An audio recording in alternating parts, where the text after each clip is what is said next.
On my father's 81st birthday, my daughter looked him straight in the eye and said, "Grandpa, you're 81 years old. Why are we even doing this? You should be grateful you're still breathing." Then she left him alone and flew to the Caribbean with the rest of the family. In that moment, my heart clenched. I was the only one who brought him a birthday cake. And what I witnessed that morning shattered everything I thought I knew about my own daughter. I'm so grateful you're here. Before Arthur's story unfolds, I'm curious, where are you watching from? Comment below and let me know how you found this channel. Your engagement helps this community grow. A quick note, this narrative blends fictional elements for entertainment and educational value. Any resemblance to actual names or places happens by chance, but the lessons shared carry weight. I pulled into Valeria's driveway at exactly 10 o'clock on my father's 81st birthday, expecting a celebration. Instead, I walked into a nightmare. Julian sat beside me, balancing the 3-tiered chocolate cake he'd spent all night baking. My son had always been meticulous about details. The cake was beautiful, decorated with elegant white frosting and 81 tiny candles arranged in a perfect spiral with "Happy 81st Birthday, Grandpa" piped across the top in careful script. We'd been looking forward to this day for weeks. My father, Elias Bennett, had always loved birthdays, not for the gifts or attention, but for having his family around him. After my mother passed 12 years ago, these moments became even more precious. Valeria had sent the group text 2 weeks earlier, "Family birthday gathering for Grandpa, my place, November 20th at 10 a.m. Everyone confirm." We had all replied with excited messages. Even Hannah, my sister, who lived 3 hours away, had confirmed she'd drive in. Something felt different the moment I opened the door. The living room was crowded, but the atmosphere was wrong. Valeria stood near the dining table with her arms crossed, her expression sharp and impatient. My other daughter, Naomi, hovered nearby with her husband, Connor, both looking uncomfortable. Marcus, Valeria's boyfriend, checked his watch. Hannah stood off to the side, her purse already on her shoulder. And there in the center of it all sat my father in a worn armchair, looking smaller than I remembered. Thinner. His flannel shirt hung loose on his frame and his hands trembled slightly. On the coffee table sat a small store-bought cake with generic red icing and a single unlit candle shaped like the number 81. No decorations, no balloons, no warmth. But what struck me most was the look on my father's face, confusion, hurt, and something else I couldn't quite place. Valeria's voice cut through the room like a blade. "Grandpa, you're 81 years old. At your age, what's the point of celebrating birthdays anymore?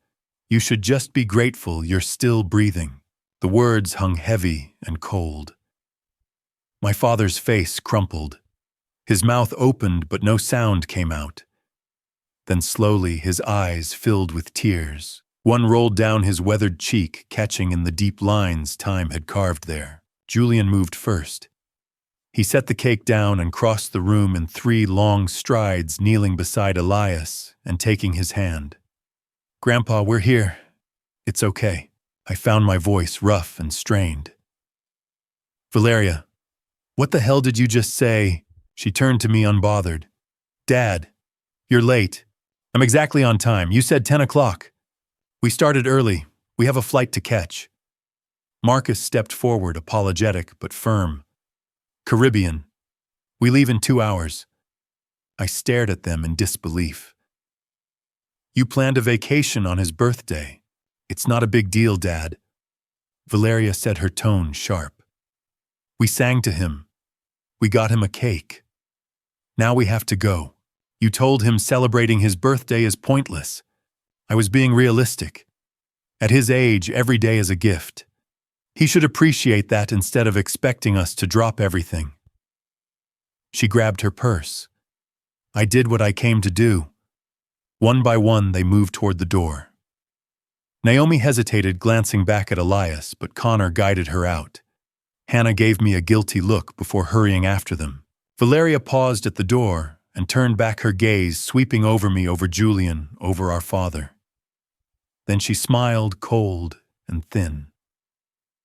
Enjoy your little party, Dad. The door slammed shut. The house fell silent. Julian stayed kneeling beside Elias, whispering soft reassurances. Then I noticed Brenda Cole, the caregiver Valeria had hired months ago, standing in the hallway.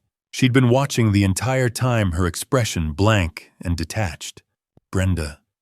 I said, my voice tight. What the hell was that? She shrugged. Miss Bennett wanted to handle the birthday early. She had travel plans. So you just stood there. I work for Miss Bennett, Mr. Bennett. Not you. She turned and walked upstairs without another word. I crossed the room and knelt beside my father and son. I put my hand on Elias's shoulder. Dad, we're here.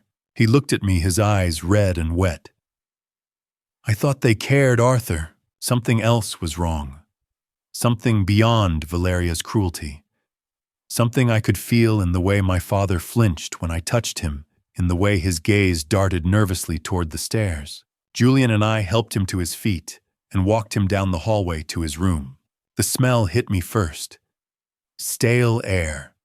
Unwashed sheets. Something sour and wrong. The room was dim curtains drawn tight. A narrow bed with tangled, stained blankets. A folding chair. A small nightstand with a lamp that didn't work. No pictures, no personal belongings.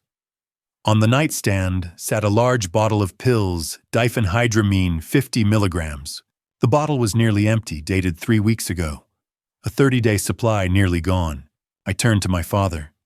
Dad, how long have you been taking this? She says it helps me sleep, he whispered. I knelt in front of him and gently took his hands. That's when I saw them. Bruises. Dark purple marks circling his wrists like cuffs. Older bruises yellowing and fading layered beneath. Julian's face went pale. Grandpa, what happened? Elias pulled his hands away, tucking them into his lap. It's nothing. I'm clumsy. I fall sometimes. These aren't from falling. Please. His voice broke. Don't make trouble. She'll get angry. I pulled out my phone and started taking pictures. The room, the pill bottle, the bruises, the window latch that could only be opened from outside. Everything. Elias reached for my arm, his grip weak but desperate. Arthur, please. Don't cause trouble. I looked into his eyes and saw real bone-deep fear. Not of being alone or getting older. Fear of my daughter. Dad, you're not fine, and I'm not leaving you here. She has papers, he whispered. Legal papers. She says I signed them. She says she's in charge now. My blood went cold. What kind of papers? I don't remember. She brought them to me one day. I was so tired. I didn't read them. I just signed. I helped him lie down and pulled the thin blanket over him. This wasn't the man who'd taught me to fix cars, who'd carried me on his shoulders, who'd held my hand at my mother's funeral. This was someone broken, someone afraid. I kissed his forehead. Get some rest, Dad. We're going to figure this out. Julian and I walked back to the living room in silence. I pulled out my phone and found Valeria's latest post, a photo of her and Marcus at the airport, huge smiles, champagne glasses raised. Birthday celebration done, now time for some well-deserved R&R Caribbean, here we come. 200 likes already. Julian stood beside me, his voice quiet and raw. Dad, what are we going to do? I looked at him, then at the closed door, where my father lay in that dark, terrible room, then back at my daughter's smiling face. When I took my father's trembling hand and saw the fear in his eyes, I knew this wasn't just neglect. This was something far worse, and I was going to find out exactly what my daughter had been doing. That afternoon, while my father slept restlessly in the room at the end of the hall, I sat alone in my car and finally did what I should have done months ago. I started searching for the truth. The sun had dipped lower, stretching long shadows across Valeria's immaculate driveway. Julian had texted me 20 minutes earlier to say Grandpa was sleeping. Brenda refused to speak to him and asked what he should do. I told him to stay with his grandfather, not to leave him alone. and that I would be back soon. Now I sat gripping my phone, scrolling through my daughter's social media, disbelief tightening my chest. Valeria's latest post had gone up an hour earlier. A photo of her and Marcus at the airport, champagne flutes, raised smiles, wide and carefree. The caption read, "Spontaneous Caribbean getaway. Sometimes you just need to escape and live your best life." Hundreds of likes had already poured in, comments praising her, cheering her on, telling her she deserved it. I took screenshots one after another, then kept scrolling. Naomi had posted a selfie from inside the plane, Valeria laughing behind her, thanking her for an amazing surprise trip, celebrating sisterhood and gratitude. Hannah shared a group photo at the gate, arms wrapped around each other, captioned, "Family is everything." I stared at that sentence longer than the rest. Family is everything. It felt like a blow to the chest. None of them mentioned my father. None acknowledged his birthday. It was as if he no longer existed. I saved every post, every comment, every timestamp, documenting it all with the same methodical precision I once used as an engineer, because this wasn't just anger anymore, it was evidence. My phone buzzed again. Julian said Grandpa was awake and asking for water, that Brenda told him to wait until dinner, that something felt wrong. I told him to give my father water, and that I would deal with Brenda myself. As I lowered the phone, I noticed movement in the corner of my eye. A woman stood on the porch of the neighboring house, waving. Mrs. Gable. I recognized her instantly.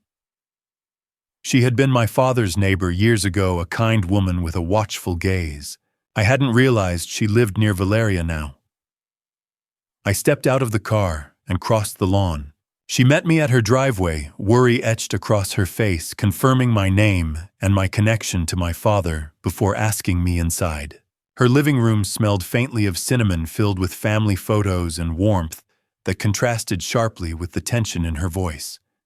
She didn't sit, only wrung her hands as she spoke. Then she pulled a folded piece of paper from her pocket, her hands trembling as she gave it to me. She told me my father had slipped it through her mail slot 3 months earlier, late at night when she wasn't home. I unfolded it and immediately recognized his shaky handwriting. Help. Valeria is hurting me. Key in blue vase. Attic. My throat tightened. I asked why she hadn't called for help, the question sharper than I intended. She told me she had called Adult Protective Services that same day. They came, but Valeria was there, calm and polished, with paperwork and medical records, claiming my father had dementia and made things up. I told her he didn't have dementia. She said she knew, but they believed Valeria. That night, Valeria came to her house and threatened her with lawsuits, harassment claims, and ruin if she ever contacted APS again. Mrs. Gable admitted she was scared, alone, and powerless, but she kept the note, hoping someone capable would come.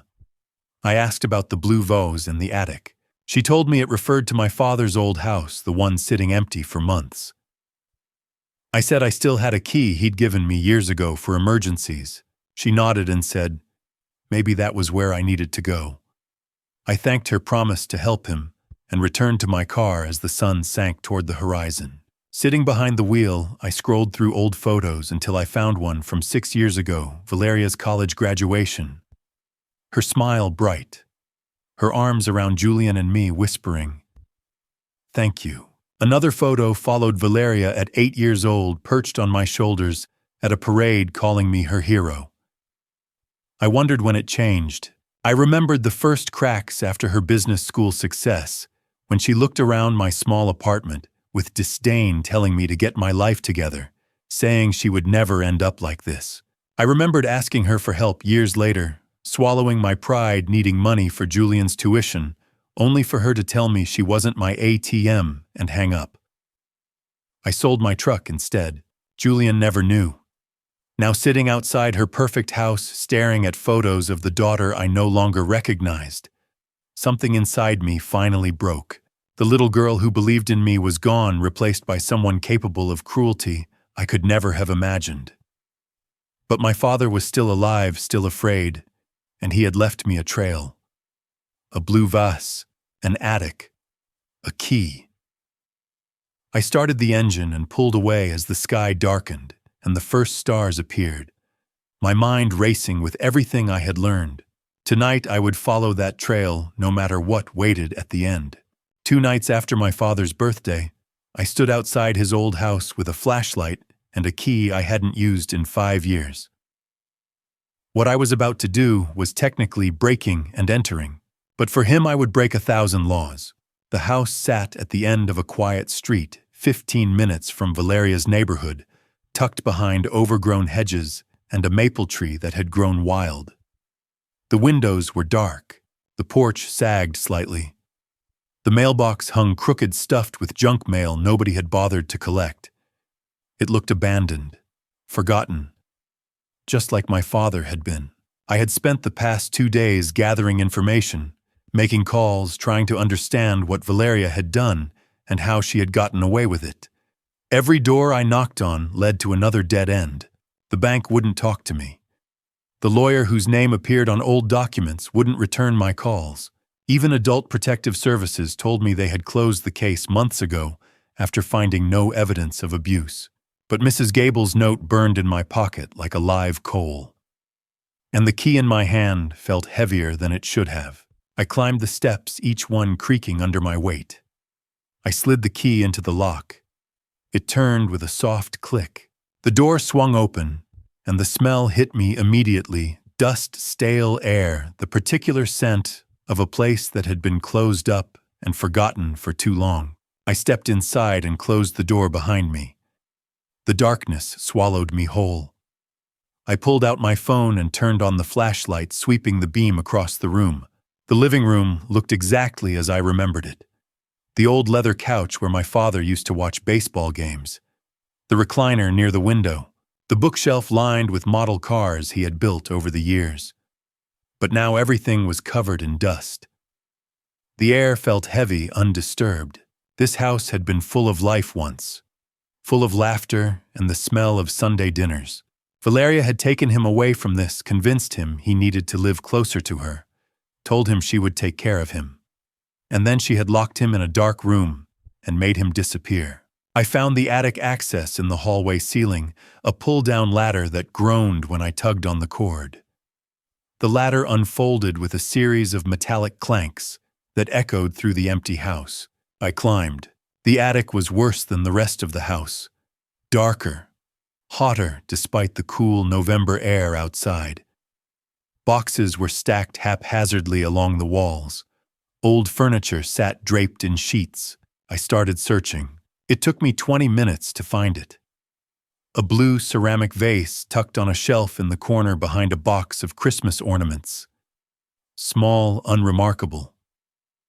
But when I lifted it, something rattled inside. I tilted the vase and a key slid out into my palm. Old brass worn smooth with age. A paper tag dangled from it, the handwriting shaky but unmistakable. Storage room, basement, do not lose, EB. My throat tightened. He had planned this. Months ago, maybe longer, he had hidden this key and left a trail for someone to follow. For me to follow. He had known I would come. I made my way back down and found the basement entrance in the kitchen. I descended the narrow stairs, the air growing cooler with each step, damp and musty. The storage room was at the far end behind a locked door. I pulled out the key. It slid into the lock like it had been made for it. Inside was a small room with shelves lined with old tools, paint cans, boxes. And in the corner, bolted to the floor, sat a fireproof safe. Old and battered, with a 4-digit combination lock. I knelt in front of it and thought. 4 numbers. My father wouldn't have made it impossible. He would have chosen something meaningful, something I would know. My birthday, not the year. The day and month. May 17th. 0517. I dialed it in slowly. The last number clicked into place. The lock disengaged with a heavy thunk. I pulled the door open. Inside the safe was packed with documents, folders, envelopes, a small USB drive taped to the inside of the door, photographs stacked in a clear plastic bag, a leather-bound journal, its pages filled with handwriting I recognized. I pulled out the top folder and opened it. The first page was a photocopy of a bank statement. My father's account. Withdrawals totaling $52,000 over 6 months, each one labeled family support or medical expenses. But the handwriting on the deposit slips wasn't my father's. I flipped to the next page. A land deed. My father's property, 3 acres he had bought decades ago as an investment. The signature at the bottom of the sale contract was supposed to be his, but it wasn't. It was close. But the loops were wrong. The pressure too light. Someone had forged it. I kept digging. More bank records, photographs of bruises I hadn't seen yet, printed emails, text messages, a handwritten letter in my father's shaky script, addressed to no one. If you are reading this, it means I couldn't stop her on my own. Please help me. Please don't let her get away with this. I sat there on the cold basement floor, surrounded by evidence of months of suffering, months of planning, months of desperation. My father hadn't just endured this. He had documented everything, every lie, every betrayal, every crime, and he had left it for me to find. I looked at the USB drive taped to the inside of the safe door, small, innocuous, but I knew what it probably contained. Recordings, files, more proof. I gathered everything, carefully placing it all back into the safe. I couldn't risk leaving it here. I couldn't risk Valeria finding out I had been here and destroying the evidence before I could use it. I closed the safe, spun the lock, and stood. My legs felt unsteady. My hands were shaking. Not from fear, from rage, from grief, from the crushing weight of realizing just how long my father had been fighting this battle alone. But he wasn't alone anymore. I climbed the stairs, locked the basement door behind me, and made my way back through the dark house. When I stepped out onto the porch, the night air felt sharp and cold against my face. I locked the front door and walked back to my car. The safe was heavy in my arms, but I held it tight. What I had found inside was worse than I had imagined, but it was also exactly what I needed. Now the real fight could begin. I sat on my basement floor until midnight, reading my father's words by the pale glow of my phone, and with every page, every photograph, every recording, the world I thought I knew collapsed in on itself. I had carried the safe out to my car earlier and driven home in a fog, my hands clenched too tight on the steering wheel, Julian's unanswered messages lighting up my phone, because I couldn't face anyone until I understood the full truth. Now the contents of the safe lay spread around me like fragments of a nightmare. Letters, photos, documents, a journal, and a USB drive that felt heavier than it should have. I began with the letter 10 pages in my father's shaky handwriting. The ink smeared in places as if tears had soaked through the paper.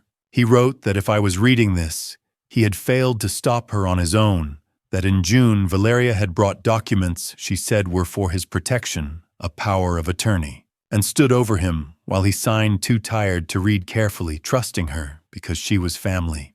In August, she moved him out of his house, said he couldn't live alone, hired Brenda. But Brenda wasn't a caregiver, she was a jailer. In October, the so-called vitamins made him sleep 16 hours a day, and when he tried to refuse them, Brenda held him down. He wrote that he was not senile, not losing his mind, that doctor. Sterling was lying for Valeria, telling everyone he had dementia while he was being poisoned. My hands shook so badly I had to stop reading, press my palms to my eyes, breathe. When I continued, he described being hit twice, once for asking about the land deed, once for trying to call me and being threatened with never seeing me or Julian again if he spoke. He begged me to stop her, not for the money, but for justice for the people she might hurt if she got away with this, and ended by saying he loved me and was sorry he hadn't been strong enough to fight alone. I broke then, crying openly on the concrete floor, grief and guilt tearing through me. When I finally steadied myself, I reached for the USB drive, found an adapter, and opened the audio files labeled by date. The first recording captured Valeria's cold voice ordering him to sign, dismissing my role, threatening to disappear from his life if he didn't comply, ending with the sound of pen on paper and her satisfied approval. The second recording, dated mid-September, featured Valeria and a man with a smooth, professional voice discussing the land's value, forging a deed transfer under the power of attorney, wiring the money to her account, dismissing any resistance, because no one would believe a senile old man with medical records declaring him incompetent. Valeria laughed and agreed. I had to pause it, walk around, steady myself at the realization that my daughter had planned this like a routine business deal. The third recording was unbearable. Valeria and Brenda discussing keeping the dosage high, so he slept all day, dismissing concerns about anyone noticing, and when Brenda asked what if he died, Valeria answered flatly that he was 81, and no one would question it. I shut the recording off, shaking, because my daughter had just spoken about my father's death as an acceptable outcome. I moved to the photographs next, more than 20 Polaroids dated in his handwriting, documenting bruises month by month, small yellow marks in July, finger-shaped bruises on both wrists in August, a black eye in September, rib bruises in October, and by mid-November, 2 days before his birthday, a ghost of the man I knew, thin, pale, barely recognizable. I laid them out in order, watching him disappear while I had been blind. The journal came last, a leather-bound diary filled with careful entries describing Valeria yelling at him for asking about the land, a careless notary who barely checked his ID, forged signatures, the drowsiness from the pills being hit and ignored, and finally the fear that his time was running out, and the hope that I would find this and stop her. I couldn't read any further. The documents confirmed everything. The forged land sale transfer receipts showing money moved to an unfamiliar account. The power of attorney notarized by someone whose license had been revoked years earlier. Every crime was there, meticulously recorded.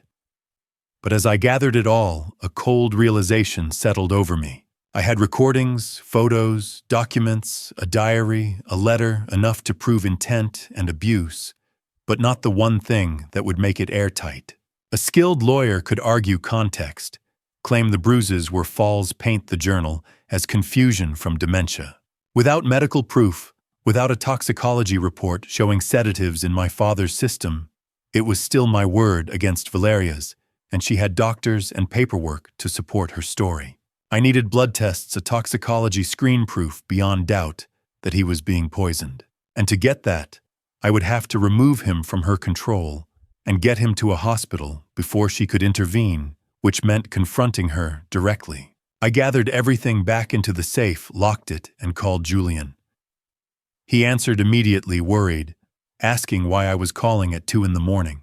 I told him to meet me at Valeria's house early the next day, before she returned from her trip, that I had found something, and we needed to get Grandpa out of there now. He said I was scaring him. I looked at the locked safe, at the evidence proving my daughter was capable of things I never imagined, and told him quietly that he should be scared because I was terrified. The next morning, I made 2 phone calls that changed everything, one to my son Julian, and the other to a lawyer I prayed could help us.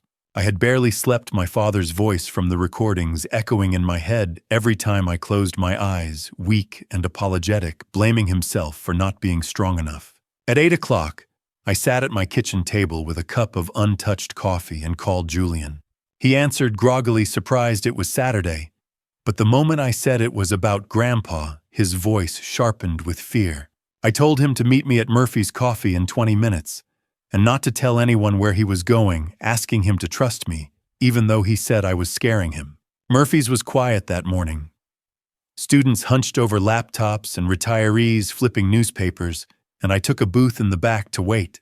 Julian arrived early, hair still damp, anxiety written across his face, and asked what was wrong. I placed my phone on the table and told him that everything Valeria had said about Grandpa, about me, about why Grandpa hadn't wanted to see him had all been lies, then asked him to listen. I played the first recording, Valeria coercing my father into signing the power of attorney, and Julian's face drained of color. I played the second, Valeria calmly discussing forging the land deed and his hands clenched into fists. I played the third, her flat voice saying that if Grandpa died, it would be natural causes, and Julian shot to his feet, nearly knocking over the table, telling me to stop because he couldn't handle it. I told him there was more and spread the photographs across the table, laying them out month by month, July through November. My father's body slowly marked and diminished.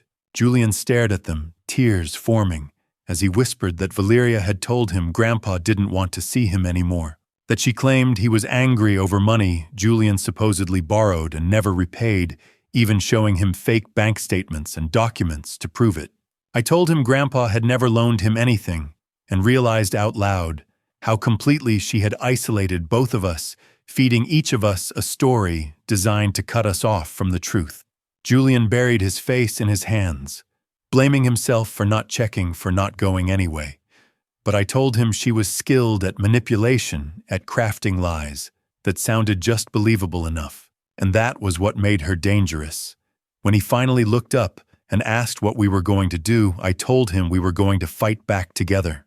After a long silence, he straightened his shoulders and asked for the plan. I told him we needed a lawyer experienced in elder abuse and guardianship cases, and that I had already contacted Evelyn Parker, who could see us at 2 o'clock. We spent the next hours at my house, organizing everything from the safe, Julian scanning documents, photos, and receipts, while I built a detailed timeline of abuse, financial transfers, and my father's declining health, creating a case file so thorough it felt like something meant for court. Evelyn Parker's office was modest but orderly, and when she greeted us, her firm handshake and steady gaze gave me the first real sense of hope I'd felt in days. I told her everything from my father's birthday to the discovery of the safe while Julian played the recordings. She listened without interruption, and when the final recording ended, she exhaled slowly and said it was one of the worst cases she had ever seen. She confirmed my fear that without medical proof, a defense attorney could try to dismiss the recordings as contextless, the bruises as accidents, the diary as confusion from dementia, and explained that what we needed was a toxicology report proving my father was being sedated. I told her that meant getting him out of Valeria's house and into a hospital, and she warned us that the moment we did, Valeria would fight back hard. I said I was ready. Evelyn outlined the plan. Clearly remove my father while Valeria was away. Take him directly to an independent physician she trusted for a full exam and toxicology screen. Then immediately file for emergency guardianship and a protective order and notify APS and law enforcement. Julian took notes as she spoke, and we agreed to act Monday morning when Valeria left for work. Before we stood to leave, I slid the power of attorney document across her desk and asked her to look at one more thing. She studied the notary section, frowned, and typed quickly on her laptop before telling us the notary's license had been revoked 3 years earlier for fraud, meaning the power of attorney was invalid, and Valeria had been operating under fraudulent authority the entire time. The room fell silent as the implications sank in. Evelyn closed her laptop and said this was no longer just elder abuse, but forgery, fraud, identity theft, and potentially attempted murder, and that when we filed, my daughter would face serious criminal charges. Julian's face was pale but resolute as he said, "Good." Evelyn told us to go home and rest, because in the morning we would move fast. Get my father safe, get the medical proof, and begin the process that would put Valeria behind bars. We walked to the car in silence, and as I drove, Julian asked if I thought she knew we were onto her. I said I didn't know, but a cold feeling settled in my stomach, because while the plan sounded clean and controlled, there was one thing we hadn't accounted for. Valeria was flying back from the Caribbean that night, and deep down, I knew she already sensed that something was wrong. We were 15 minutes away from rescuing my father when my phone rang. Unknown number. But the voice on the other end, I recognized it immediately. Dad. Valeria's voice was cold, clipped. Where are you? I was sitting in my car outside a gas station 3 blocks from her house, Julian in the passenger seat, with the evidence files on his lap. We had been going over the plan one more time. Pull up at exactly 10 o'clock. Use the key. Get inside. Get Dad. Drive straight to Dr. Foster's office. Valeria, I thought you were still in the Caribbean. Yeah, I came back early. Family emergency. Her tone was flat. Funny thing, though. I get home and find out someone has been asking questions about me, about Grandpa, about legal documents. You would not know anything about that, would you? My grip tightened on the steering wheel. I do not know what you are talking about. Do not insult my intelligence. Mrs. Gable called me yesterday. Said you had been by. Said you seemed very interested in Grandpa's old house. She paused. So I'm going to ask you one more time. Where are you? I looked at Julian. His face had gone pale. I am running errands, I said carefully. Interesting. Because I just got a notification from my security system. Someone tried to use a key on my front door 20 seconds ago. Her voice dropped to a dangerous whisper. If you are planning what I think you are planning, I suggest you reconsider. Grandpa is under my legal care. Any attempt to remove him without my consent is kidnapping. And I will have you arrested. The line went dead. Julian stared at me. Dad, what do we do? I should have turned around, driven away, regrouped.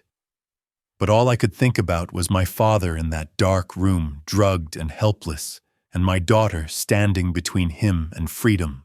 I put the car in gear. We go anyway. We pulled up in front of Valeria's house at 3 minutes past 10.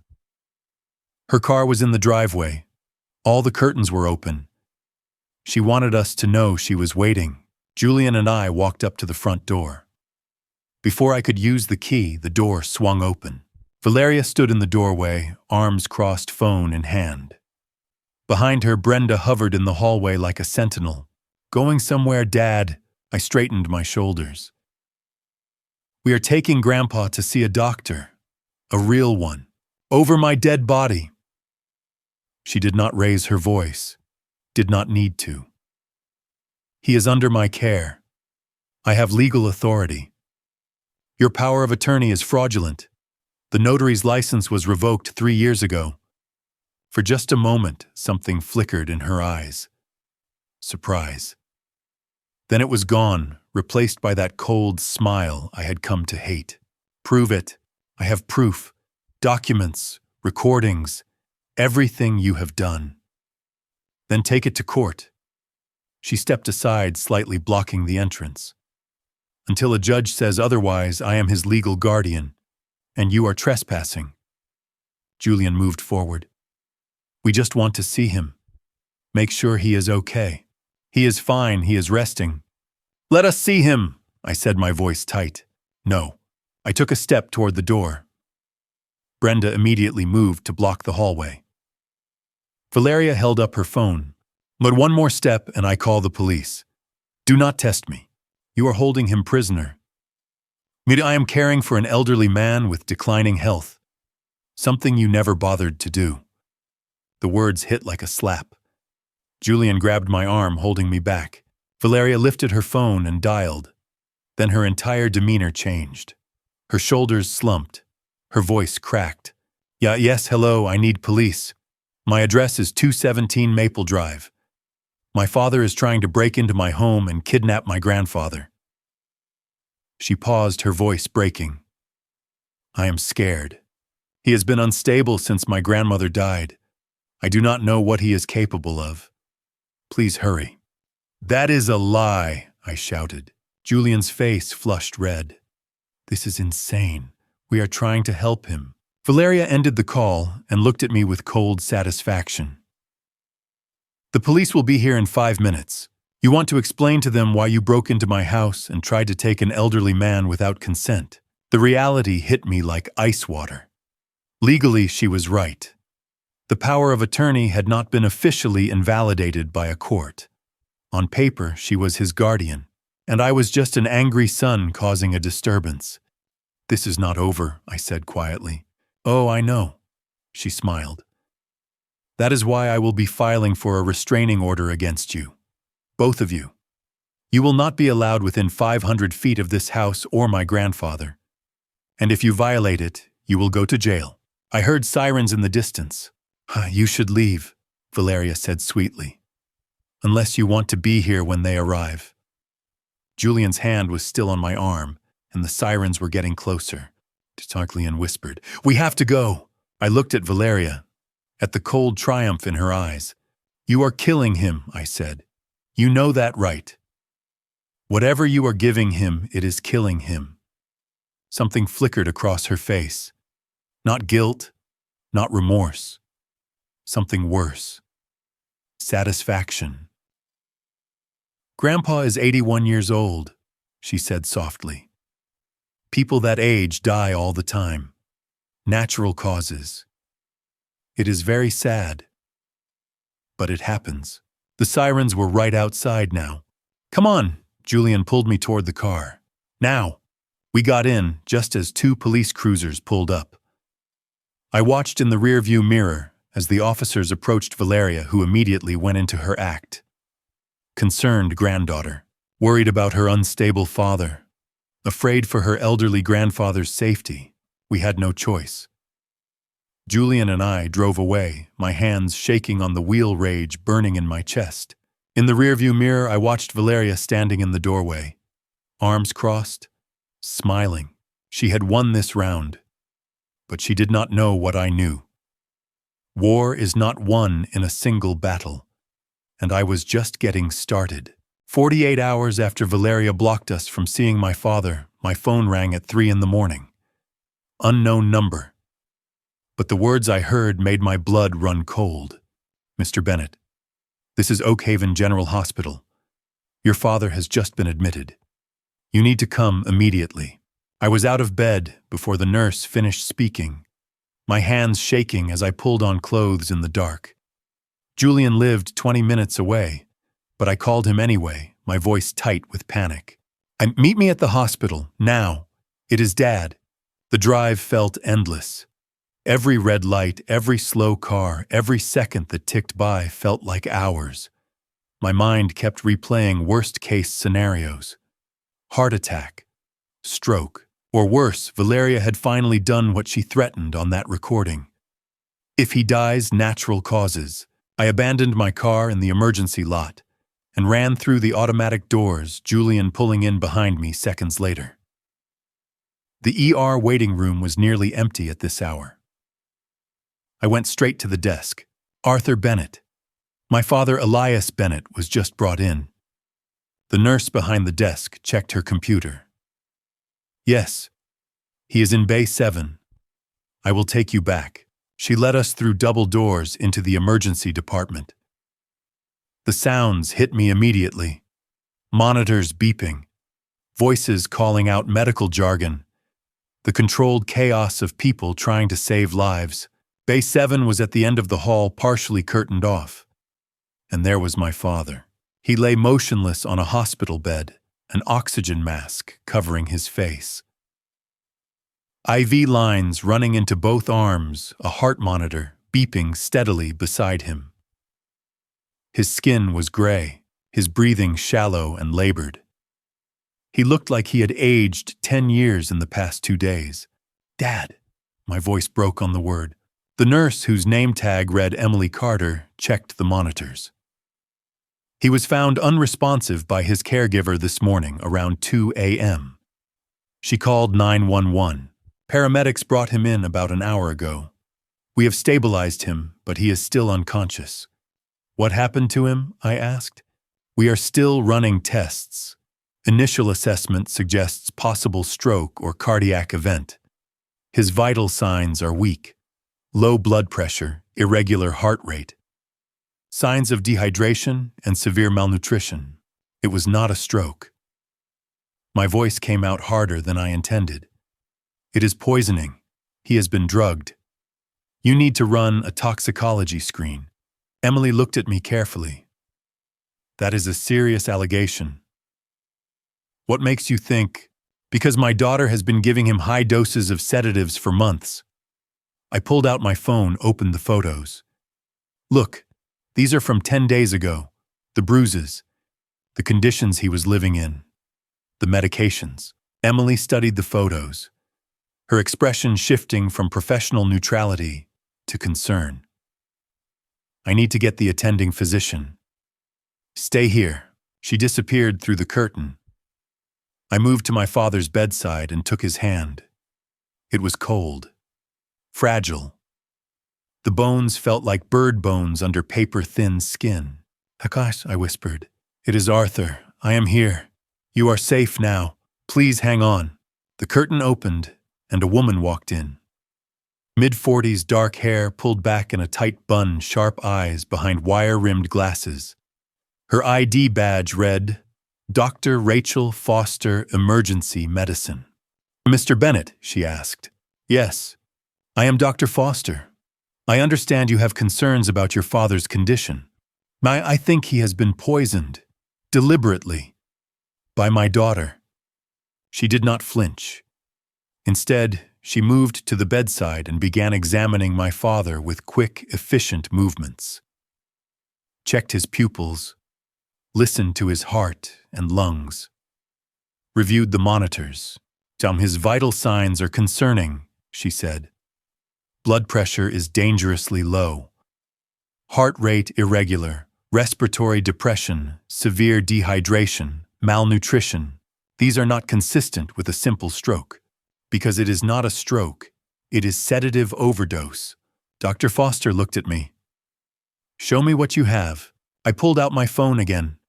Showed her the photos of the pill bottles, the bruises, the conditions of his room.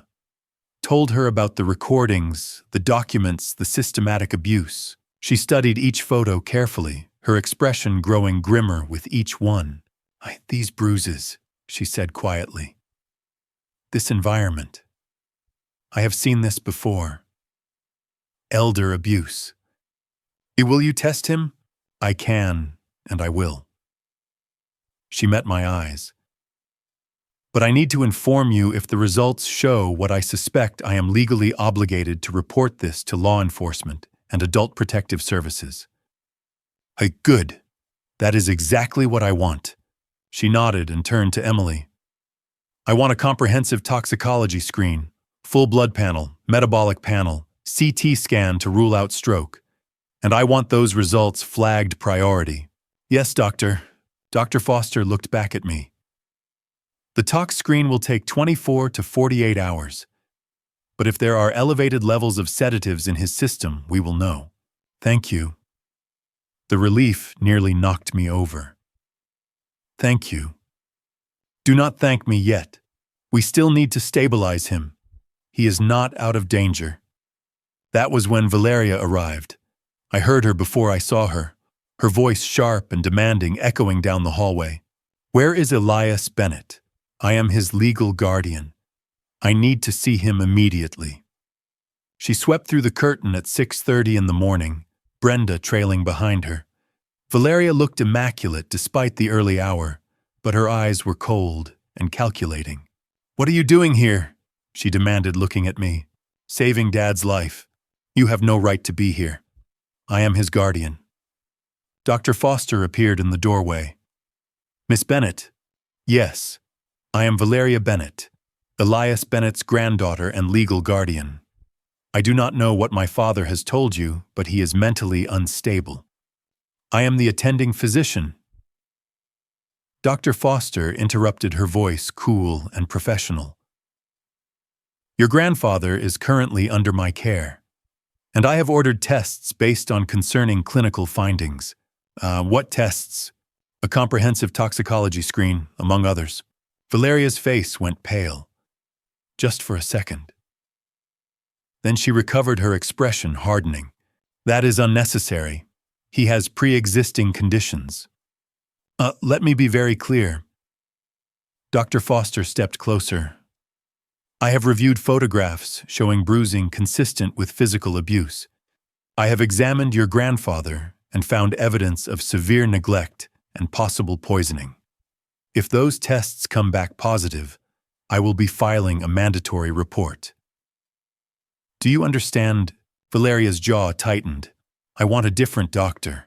You are welcome to file a complaint with hospital administration, but I am not going anywhere.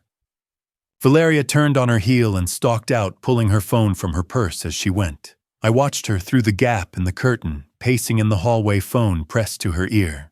Calling someone. Her lawyer, probably. Dr. Foster looked at me. She is going to fight this. I know.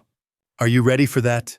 I looked at my father, unconscious and fragile, on the hospital bed, fighting for his life, because his own granddaughter had poisoned him. I have been ready. They say waiting is the hardest part. They are wrong.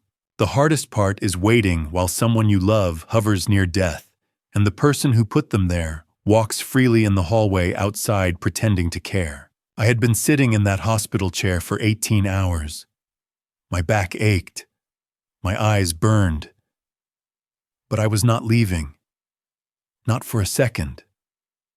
Because every time I closed my eyes, I saw Valeria's face, that cold smile, that complete lack of remorse. And I knew that if I left, if I gave her even one moment alone with my father, she would find a way to finish what she started. Julian had gone home around midnight to shower and change, but he was back by 6 in the morning with fresh clothes and breakfast sandwiches. Neither of us had the stomach to eat. Any change? He asked. I shook my head. My father lay in the bed exactly as he had been for hours. Oxygen mask. IV lines. Heart monitor beeping its steady rhythm. The nurse said he is stable, I said quietly. But they do not know when he will wake up, or if he will. That was when Valeria appeared at the door. She stood in the threshold, arms crossed, her expression a mask of controlled fury. I want to see him. I stood, positioning myself between her and the bed. No, you cannot keep me from my own grandfather. Watch me. Actually, he does. We both turned. A hospital security guard stepped into view. His name tag read Anderson. Ma'am, he said evenly. The patient's son has requested restricted visitation. Only he and his son Julian are permitted in the room. You need to leave this floor. Valeria's face flushed red, but she was too smart to cause a scene. She turned on her heel and stalked down the hallway, her phone already pressed to her ear. The hours crawled by. Emily, the nurse from the ER, checked on us every few hours. She brought blankets, more coffee. Around 8 that evening, something changed. My father's fingers twitched in mine. I sat up straighter. Dad! His eyelids fluttered. Once. Twice. Then they opened just a crack. His gaze unfocused and confused. Arthur! His voice was barely a whisper, muffled by the oxygen mask. I am here. I leaned closer, my heart pounding. You are in the hospital, Dad. You are safe. Julian and I are here. His eyes found mine. For a moment they were cloudy, distant. Then clarity flickered in sharp and present. Julian moved to the other side of the bed. Grandpa, it is me. Julian. Elias's gaze shifted, and when he saw Julian, tears filled his eyes. Both my boys. I felt my own throat tighten. Yeah, Dad, both of us. He looked around the room, slowly, taking in the monitors, the IV, the sterile walls. When his eyes landed on me again, there was fear in them. Valeria, he whispered. Ma, she cannot get to you. I made sure of that. Arthur. I need to tell you. He struggled to find the words. The pills. She said they were vitamins, but they made me so tired. I could not think. Could not stay awake. I know, Dad. We know everything. I am sorry. His voice broke. I should have been stronger. Should have stopped her. You were strong. I leaned closer, making sure he could see my face. You fought back the only way you could. You documented everything. You left evidence. You made sure that when someone came looking, they would find the truth. That takes courage, Dad. She is dangerous, Arthur. Be careful. I will. But right now you need to focus on getting better. Let me worry about Valeria. He held my gaze for a long moment. Then slowly he nodded. His eyes drifted closed again, exhaustion pulling him back under. But his hand stayed wrapped around mine.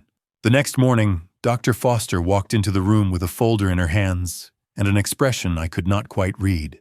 "I'm Mr. Bennett," she said. "I have your father's toxicology results." I stood so fast, the chair scraped against the floor. "What did you find?" She opened the folder and pulled out a printed report. Diphenhydramine levels are at 850 nanograms per milliliter. The normal therapeutic range is 25 to 100. Anything over 500 is considered toxic. Your father has nearly 9 times the safe level in his system. Julian let out a breath. Jesus. There is more. Dr. Foster flipped to another page. We also found traces of lorazepam, a benzodiazepine sedative. According to his medical records, he was never prescribed this medication. What does that mean? I asked, even though I already knew. It means this was not an accident. This is systematic poisoning. She closed the folder and looked at me directly. I have filed a report with Adult Protective Services and the local police department. This is now a criminal investigation. I felt something break loose in my chest. Relief, vindication, rage. All of it at once. I pulled out my phone and dialed Evelyn Parker. She answered on the second ring. "Arthur, we have it. The proof.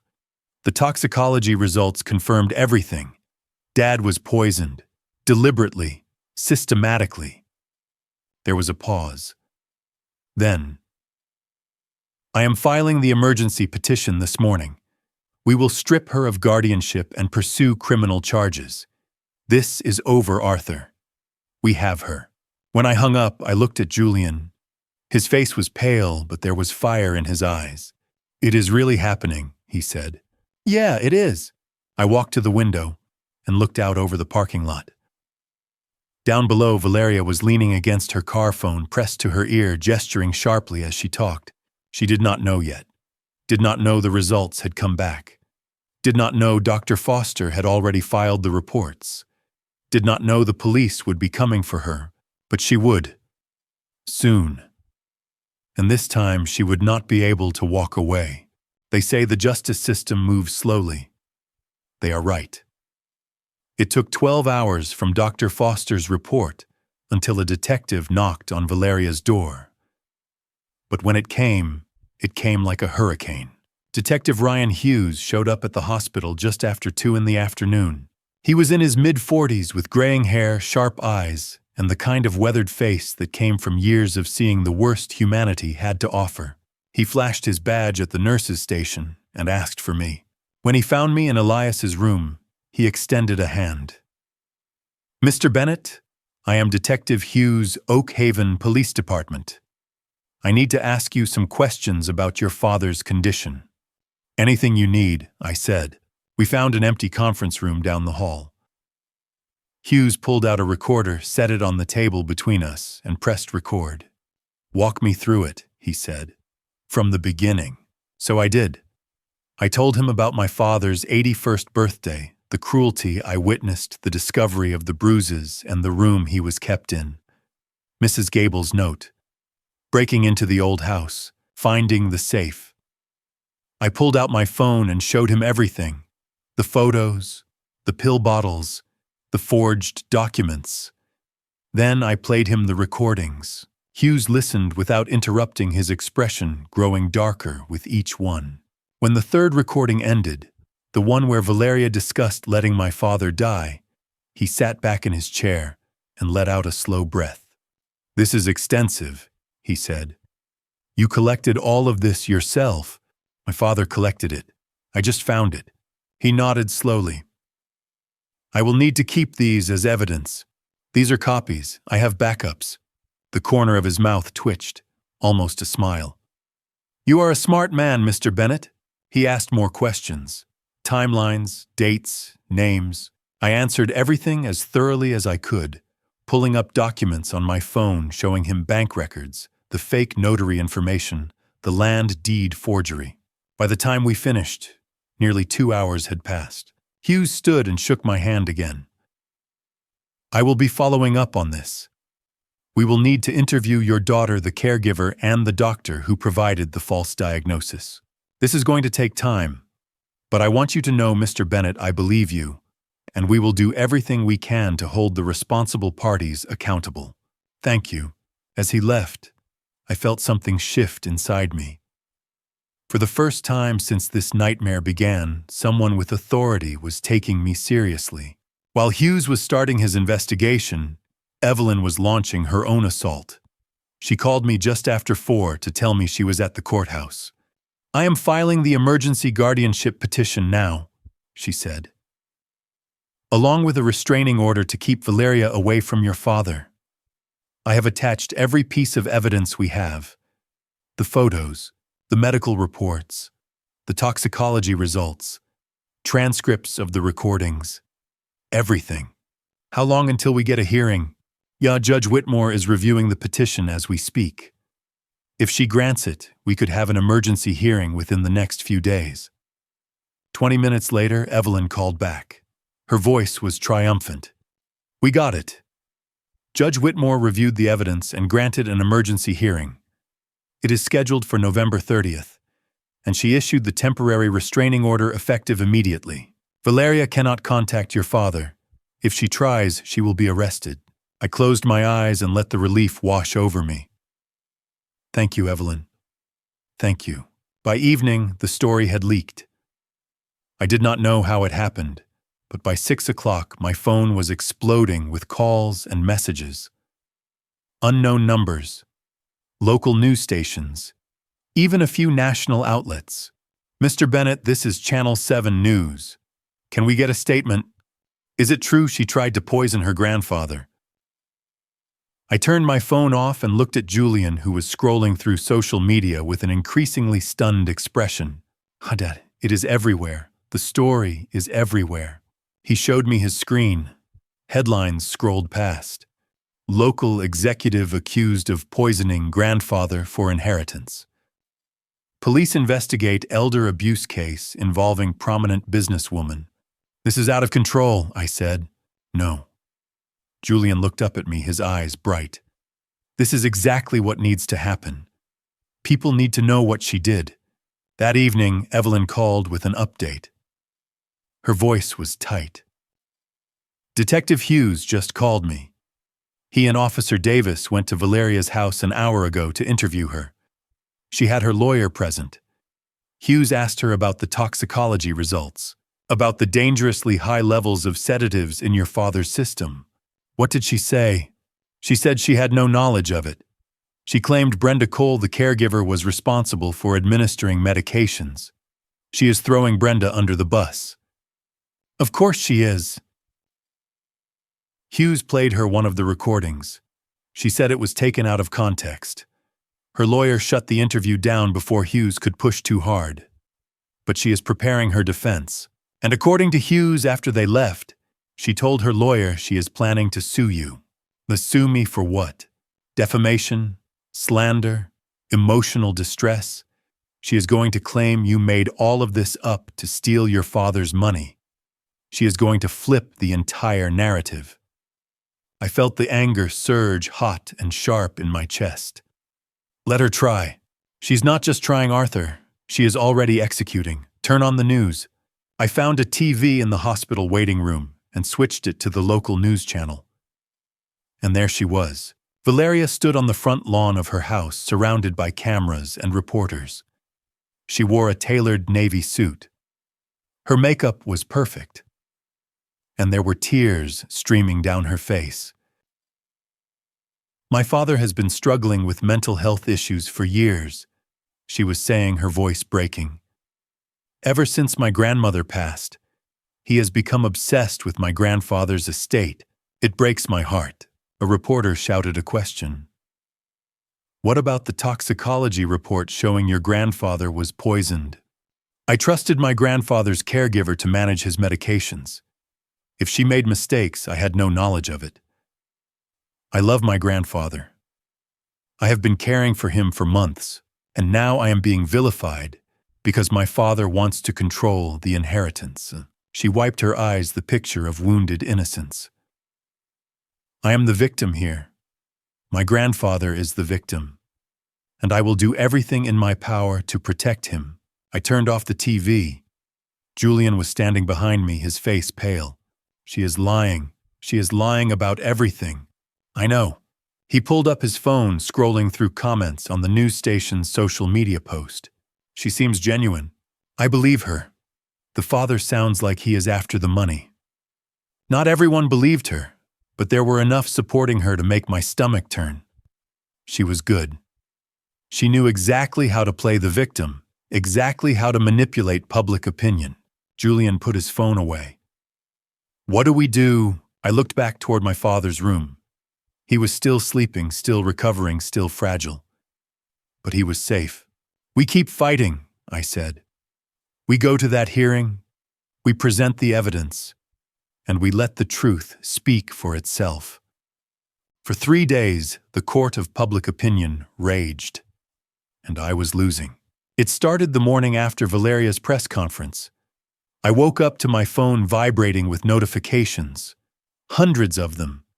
Messages from people I had not spoken to in years, emails from strangers, all of them saying the same thing. I was the villain. By noon, Valeria had given her first television interview. A local morning show with soft lighting and sympathetic hosts who nodded along to every word. I watched it from my living room, coffee going cold in my hand, as my daughter sat across from a woman in a cream blazer and spun her story. My father has struggled financially his whole life. Valeria said, her voice trembling just enough to seem vulnerable.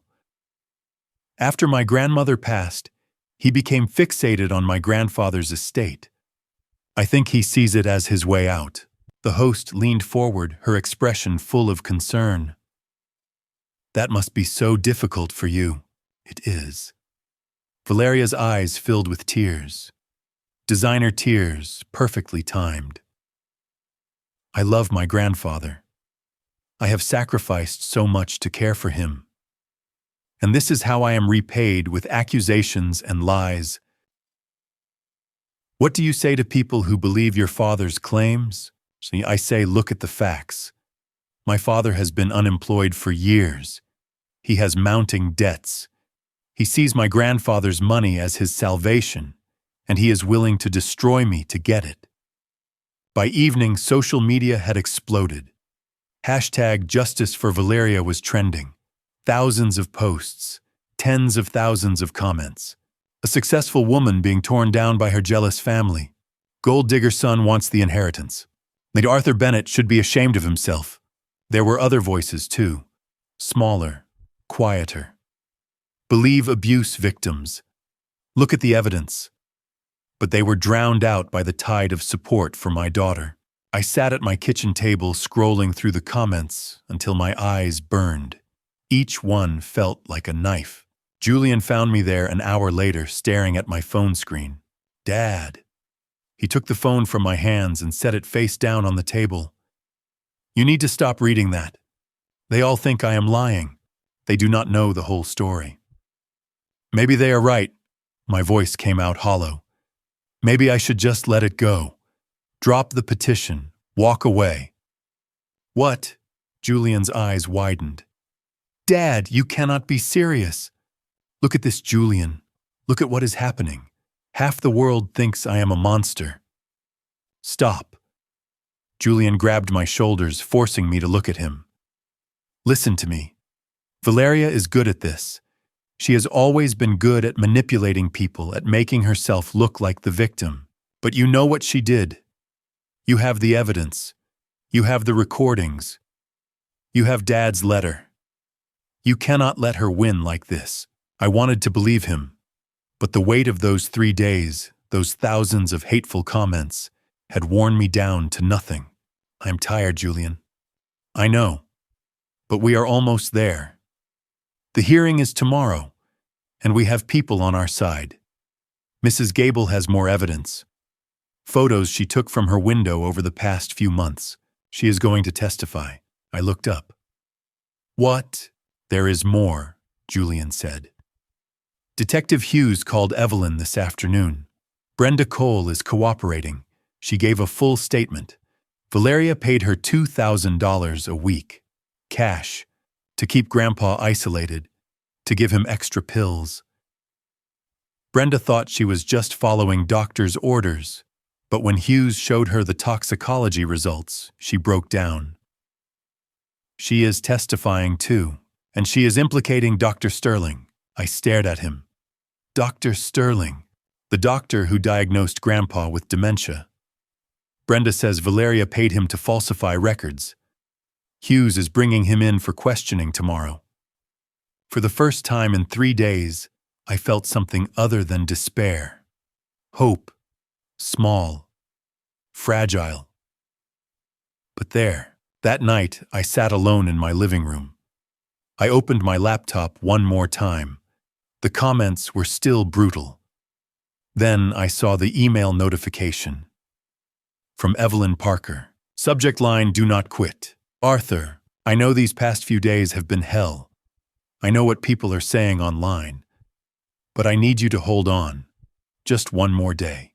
Mrs. Gable is ready to testify. Brenda Cole is cooperating.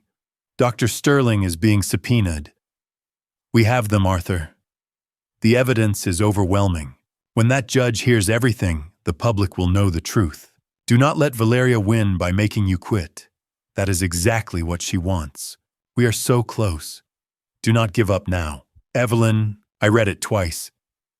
Then I walked over to the safe in my closet and pulled out the folder.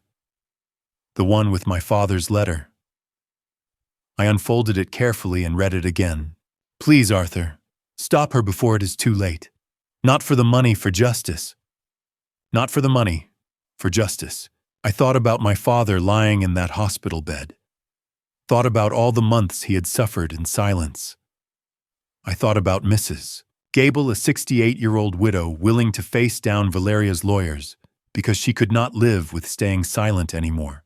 I thought about Brenda finally breaking under the weight of what she had done. I was not doing this for me. I was doing this for my father. And for every person like him who needed someone to stand up and say, enough. I picked up my phone and called Julian. Dad, you okay? Yeah. My voice was steady now, strong. I am okay. We are going to that hearing tomorrow, and we are going to win. There was a pause. Then Julian laughed, relief flooding his voice. That is what I wanted to hear. Get some sleep, son. Tomorrow is going to be a long day. The hearing was set for 9 o'clock the next morning. But I would not have to wait that long to face Valeria. Because that night at 11 o'clock, she showed up at the hospital. And what happened next would change everything. I had been drifting in that shallow kind of sleep. You only get in hospital chairs when I heard the door open. My first thought was Emily, the night nurse. But when I opened my eyes, the silhouette in the doorway was not Emily. It was Valeria. For a moment, neither of us moved. The room was dim, lit only by the glow of the monitors and the faint light from the hallway. Dad was asleep, his breathing steady under the oxygen mask. Valeria stepped inside and closed the door softly behind her. You should not be here. I said, my voice low but steady. I stood, placing myself between her and the bed. There is a restraining order. You know that. She did not flinch. Her face was calm, almost serene. She was still wearing the expensive coat from her press conference earlier, her hair perfect, her makeup flawless. I needed to see him, she said quietly, before you destroy everything tomorrow. I felt my jaw tighten. My phone was in my jacket pocket, draped over the back of the chair. Slowly, carefully, I reached for it. Destroy what? I asked, keeping my tone neutral. The lies, the fraud. The fact that you poisoned him. She shook her head, stepping closer. You do not understand. I was trying to help him. He was suffering, Dad. He did not want to live like this weak, confused dependent. I was giving him peace. My fingers found my phone. I pressed the power button, swiped to the voice recorder, and hit record. Then I slipped it back into my pocket microphone, facing out. Peace, I repeated. Is that what you call it? Valeria's eyes flicked to the bed, then back to me. He told me he was ready. Last year, before things got bad. He said he did not want to be a burden. So you decided to make that choice for him. I made the choice he could not make for himself. I took a breath, forcing myself to stay calm. I needed her to keep talking. And the power of attorney, I asked. The forged documents. The money you transferred out of his accounts. Was that all part of helping him too? Her expression shifted just slightly, like a crack in a porcelain mask. And I needed that money. She said, her voice harder now. Do you have any idea what my life has been like? The divorce, the debts, the pressure I built, a career, a reputation. I could not let it all fall apart because of some medical bills. So you stole from him. I borrowed from him, she snapped. He was not going to need it. And if you had not interfered, none of this would have happened. He would have passed peacefully, surrounded by family, and everyone would have remembered him with dignity. Yeah, you mean no one would have known what you did? Valeria's jaw clenched. She stepped closer, her voice dropping to a harsh whisper. You think you are so noble, do not you, the good son coming to the rescue? But where were you all those years when I was the one taking care of him? You were too busy with your own problems, your back injury, your debts, your precious Julian and his little trade school dreams. I felt heat rising in my chest, but I kept my voice level. I was there, I said. Every Sunday, every holiday. And you know what I did not do? I did not isolate him. I did not drug him. I did not steal his money and forge his signature. She laughed, a sharp, bitter sound. You have no idea what you are talking about. That money was as good as mine.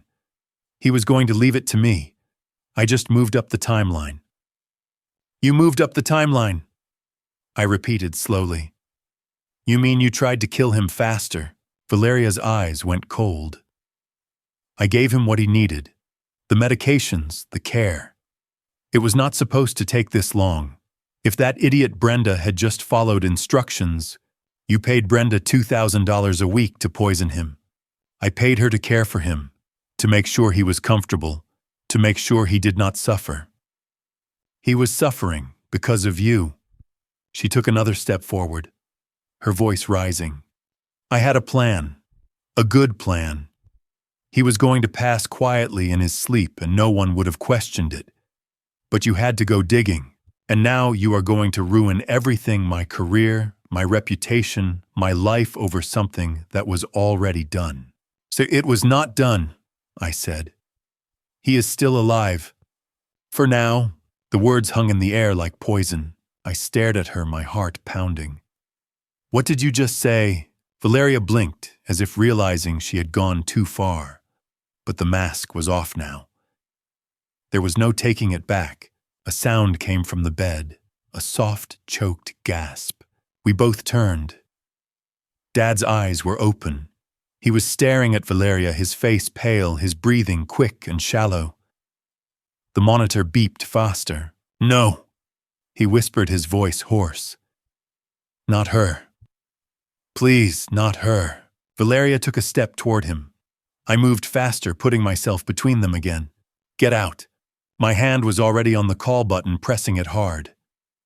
Within seconds, the door opened. Emily appeared, followed by one of the security guards. She is not supposed to be here, I said. The guard stepped forward, his voice firm. Ma'am, you need to leave. Now. Valeria looked at me, then at Dad, then at the guard. Then she straightened her coat, lifted her chin, and turned toward the door. This is not over, she said. Yes, I replied. It is. The guard escorted her out. Emily moved to Dad's side, checking his vitals. His breathing slowed. His eyes closed again. I sank back into the chair, my hands shaking. Then I pulled out my phone. The The recording was still running. 22 minutes. I stopped it, saved it, and backed it up to the cloud. Every word, every threat, every admission. I sat there in the dim light, listening to the steady beep of the monitors, watching my father's chest rise and fall. Tomorrow morning there would be a hearing. Evelyn had prepared everything. Mrs. Gable would testify. Brenda had agreed to cooperate. Dr. Foster's toxicology report was airtight, but now I had something more. I had Valeria in her own words. I looked down at the phone in my hands, the recording file glowing on the screen. Tomorrow the world would hear it. Tomorrow they would hear exactly what my daughter had become. I reached for Dad's hand. His skin was warm, his pulse steady. "I have got you," I whispered. "I have got you, and I am not letting go." Outside through the window, the first hint of dawn was breaking over the horizon. The battle was not over. But for the first time in weeks, I knew we were going to win. Before I reveal what happened in that courtroom, I need to know, do you think Valeria deserves any chance at redemption after everything she's done? Comment your thoughts below so I know you're still here with me. Also, please note, the following story includes fictional elements that may not reflect actual events. If you'd prefer to stop here, feel free to exit now. The hearing was supposed to be at the courthouse at 9 o'clock. But at 8:30, the door to my father's hospital room swung open. Valeria walked in. She was not alone. Dominic Cross was beside her carrying a leather briefcase. Behind them came a young man with a shoulder-mounted camera and another with a boom microphone. A documentary crew. She was filming this. "Grandfather Satsakuru." Valeria rushed toward the bed, her face a perfect mask of concern. "Thank God you are all right." I stepped between her and my father. "Get out." She stopped blinking as if I had slapped her. The camera kept rolling. "Dad, please," she said, her voice trembling. "Can we talk about this? Can we settle this like a family for grandfather's sake?" Dominic stepped forward. "My client is here to offer a settlement. If you withdraw the guardianship petition, Ms. Bennett is willing to agree to shared custody." "No."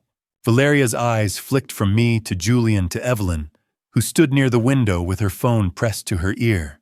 "You are being unreasonable," Valeria said. "I am trying to help him." "You violated the restraining order last night," I said. "You came into this room at 11 o'clock. You are not supposed to be here." Her face went still. Evelyn lowered her phone. "Detective Hughes is on his way." I pulled my phone from my pocket. "You want to talk about lies?" I looked directly into the camera. "Let's talk about lies." I pressed play. The recording from last night filled the room, Valeria's voice clear and cold. "He was my grandfather. That money was supposed to be mine." The camera operator's hand faltered. Valeria's face drained of color. "That recording is illegal," Dominic said sharply. "It cannot be used." "Mein Kampf." "Minnesota is a one-party consent state," Evelyn said calmly. Arthur had every legal right to record that conversation. Dr. Foster appeared, pushing through the small crowd. "What is going on in here?" I looked at her then, at the growing audience, then back at my daughter. "I am about to show everyone the truth." I turned my phone screen toward the crowd and began swiping through the photos.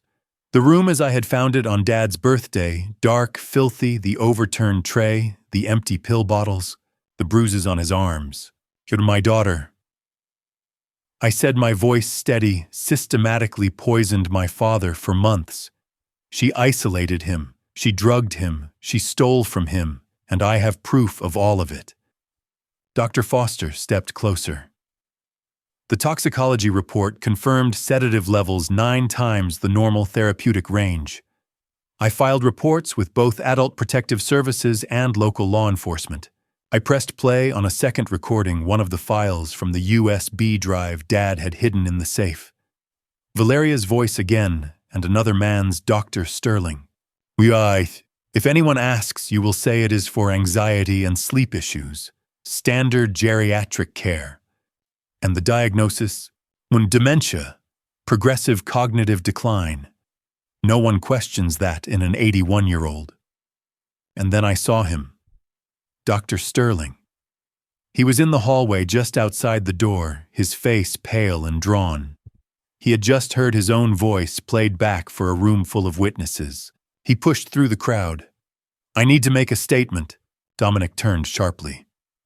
"Doctor, I strongly advise you not to say anything." "No." Sterling's hands were shaking. "I am done with this." He looked at Valeria, then at my father, then at me. "Ms. Bennett paid off my gambling debt," he said. $120,000. In exchange, I wrote prescriptions I should not have. I signed diagnoses that were not accurate. I falsified medical records to support her claim that Mr. Bennett was incompetent. The silence in the room was absolute. Sterling turned to face my father. "Mr. Bennett, I am deeply sorry. I was desperate. I made choices that violated everything I swore to uphold." A new voice cut through the tension. "Dr. Sterling, I am going to need you to come with me." Detective Hughes stood in the doorway, his badge clipped to his belt.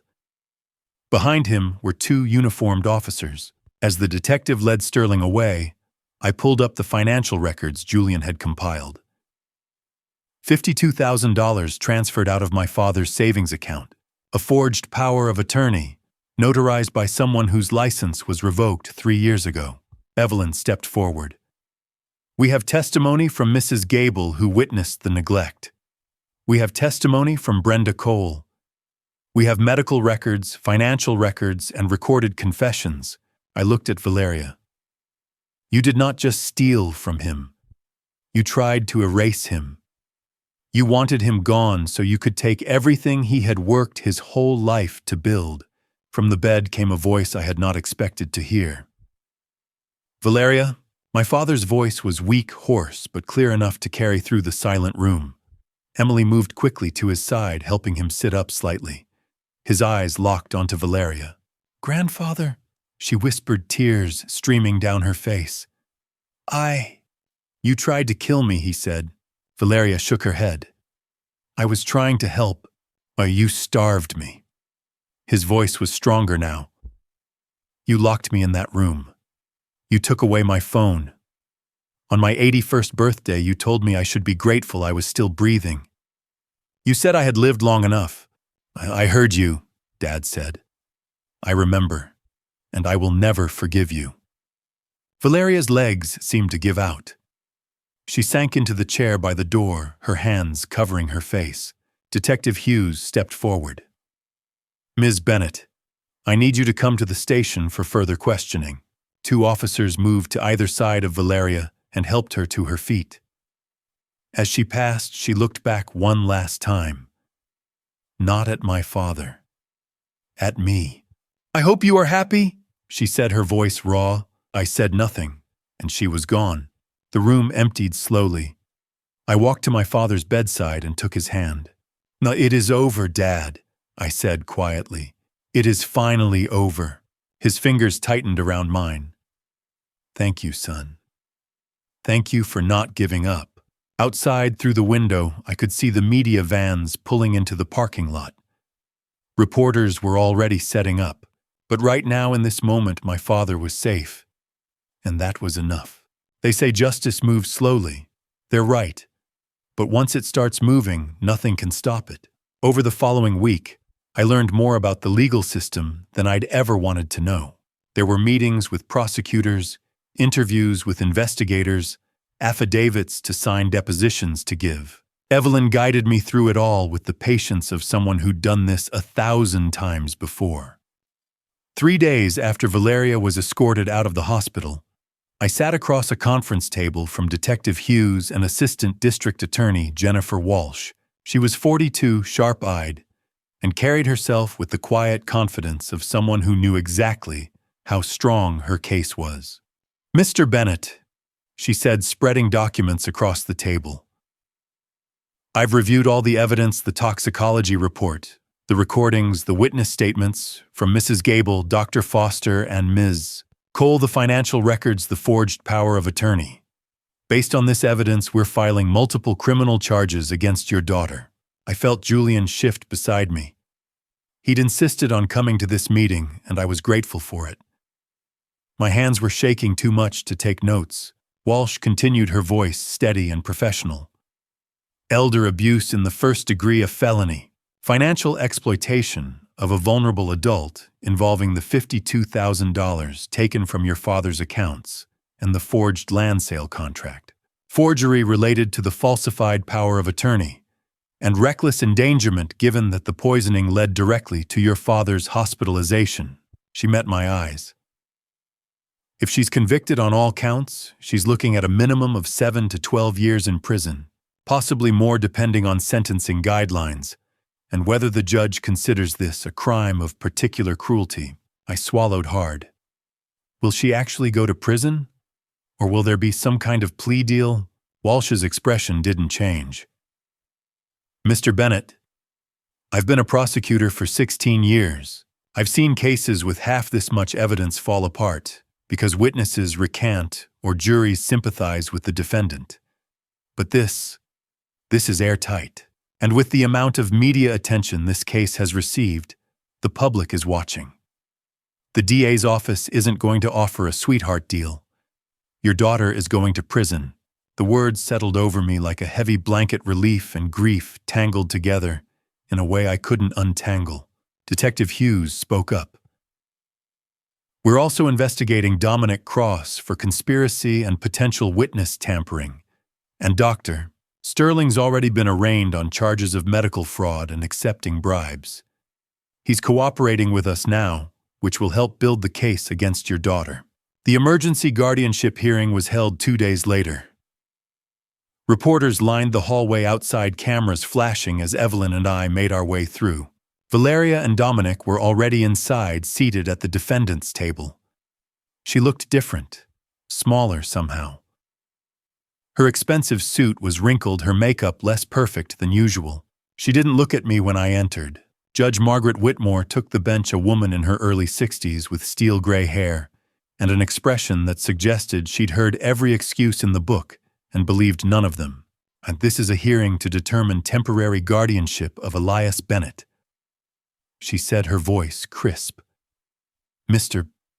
Arthur Bennett has petitioned for emergency guardianship, citing elder abuse and incapacitation. Ms. Valeria Bennett, the current power of attorney holder, contests this petition. Counsel proceed. Evelyn submitted a thick binder of evidence, medical records, toxicology reports, photographic evidence of neglect, audio recordings, financial records, and witness testimony. Judge Whitmore flipped through it, her expression unreadable. Dominic Cross rose. Your Honor, while my client deeply regrets that her grandfather's health declined during a difficult period, the evidence presented here is circumstantial and taken out of context. Mr. Arthur Bennett has a clear financial motive. He stands to inherit his father's considerable estate if he gains control. The judge looked up slowly.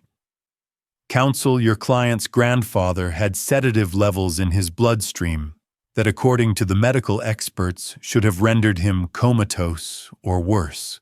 Are you suggesting that's circumstantial? Dominic hesitated.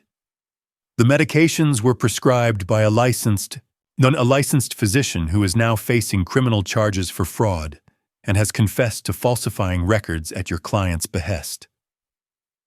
Judge Whitmore set the binder down. I've reviewed the photographs of the living conditions. I've read the toxicology report. I've listened to the recordings. Ms. Bennett, you are fortunate that your grandfather survived. Many victims of elder abuse do not. Valeria's face went pale. Temporary guardianship is granted to Arthur Bennett, effective immediately. Ms. Valeria Bennett, you are prohibited from all forms of contact with Elias Bennett, direct or indirect, pending the resolution of the criminal charges against you. Any violation of this order will result in immediate arrest. She brought down the gavel. I felt Evelyn's hand on my shoulder, steadying me. Across the aisle, Valeria sat frozen, staring at the table. As we left the courtroom, I caught a glimpse of her face. She looked like someone who'd just realized the ground beneath her was gone. Outside, the media swarmed. Mr. Bennett, how does it feel to have guardianship? Will you be pursuing further legal action? Do you have any message for your daughter? I stopped at the base of the courthouse steps. My father is safe, I said simply. That's all that matters. By the time we got back to the car, my phone was buzzing with notifications. Valeria had been released on bail, $100,000, with strict conditions, passport surrendered, no contact with dad or witnesses, GPS ankle monitor, and weekly check-ins with a probation officer. Within 24 hours, her employer issued a statement, placing her on indefinite unpaid leave. By Friday, Marcus Devlin, her boyfriend, released his own statement through a publicist ending their relationship. I watched the news that night from my living room, a cold cup of coffee in my hands. Julian sat beside me, scrolling through his phone. They're calling her a monster, he said quietly. Yeah. Do you think she is? I didn't answer right away. I think she made choices that hurt people, and now she has to face the consequences. My phone buzzed again, this time a call from the hospital about Elias's discharge plan. When I hung up, Julian was looking at me. You did it, Dad. You saved him. I smiled, but it felt fragile. We're not done yet. The legal victory tasted sweet, there was no denying that. But the real battle was just beginning. Helping my father recover. Rebuilding trust. Healing the wounds that went deeper than bruises and toxicology reports. That was the fight I wasn't sure I knew how to win. But I was going to try. In the 2 weeks after the hearing, I watched Valeria's carefully constructed life collapse like a house of cards. And I felt hollow. Not satisfied, not pitying, just hollow. The headlines came in waves. Tech executive Valeria Bennett terminated following elder abuse charges. Custody battle judge awards full custody to father. Bankruptcy filing Bennett faces financial ruin as legal costs exceed $200,000. Each notification that popped up on my phone felt like another stone dropping into a well-heavy final and strangely distant, Julian noticed. He was sitting across from me one evening when he looked up and studied my face. You don't seem happy about this, Dad. I glanced at him, then back at my phone. Another article, another consequence. I'm not happy, I'm tired. He set his laptop aside. You know none of this is your fault, right? She did this to herself. I nodded. I knew that. Logically, I knew that. But she was still my daughter. And watching her lose everything didn't feel like justice. It felt like grief. That's because you're a good person, Julian said. Valeria's employer, one of the largest tech firms in the state, had initially placed her on unpaid leave. But as the media coverage intensified, they terminated her employment. She'd worked there for 8 years, climbed the ranks, built a reputation. Now she was unemployable. 3 days later, her ex-husband filed an emergency motion for full custody. The hearing was swift. Evelyn forwarded me the judge's statement. The mother's systematic harmful behavior toward a vulnerable family member demonstrates a fundamental lack of judgment and moral character. Full custody is awarded to the father effective immediately. I thought about that little girl, my granddaughter, though I'd only met her twice and wondered what she'd been told. Did she understand? Or was she just confused, wondering why Mommy couldn't come home? By the end of the second week, the social media landscape had shifted entirely. The hashtags that had once defended Valeria disappeared, replaced by elder abuse awareness. Her friends went silent. Her colleagues deleted their posts. Marcus Devlin gave an interview claiming he'd never truly known her. Then came the bankruptcy filing. Full liquidation. Her legal fees had exceeded $200,000.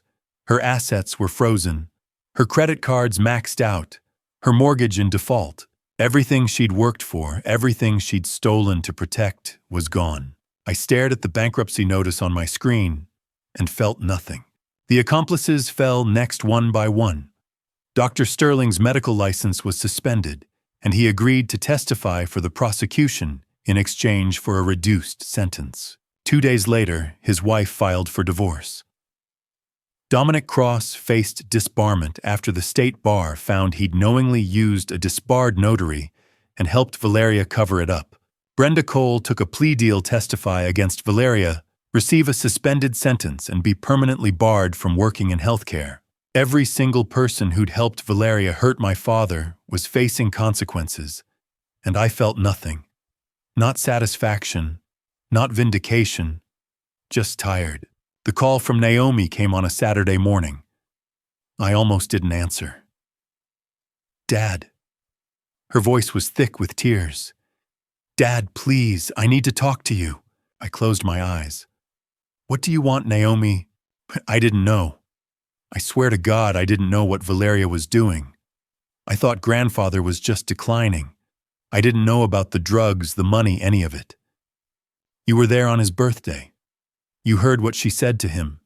You saw the state he was in, and you left with her anyway." I was scared.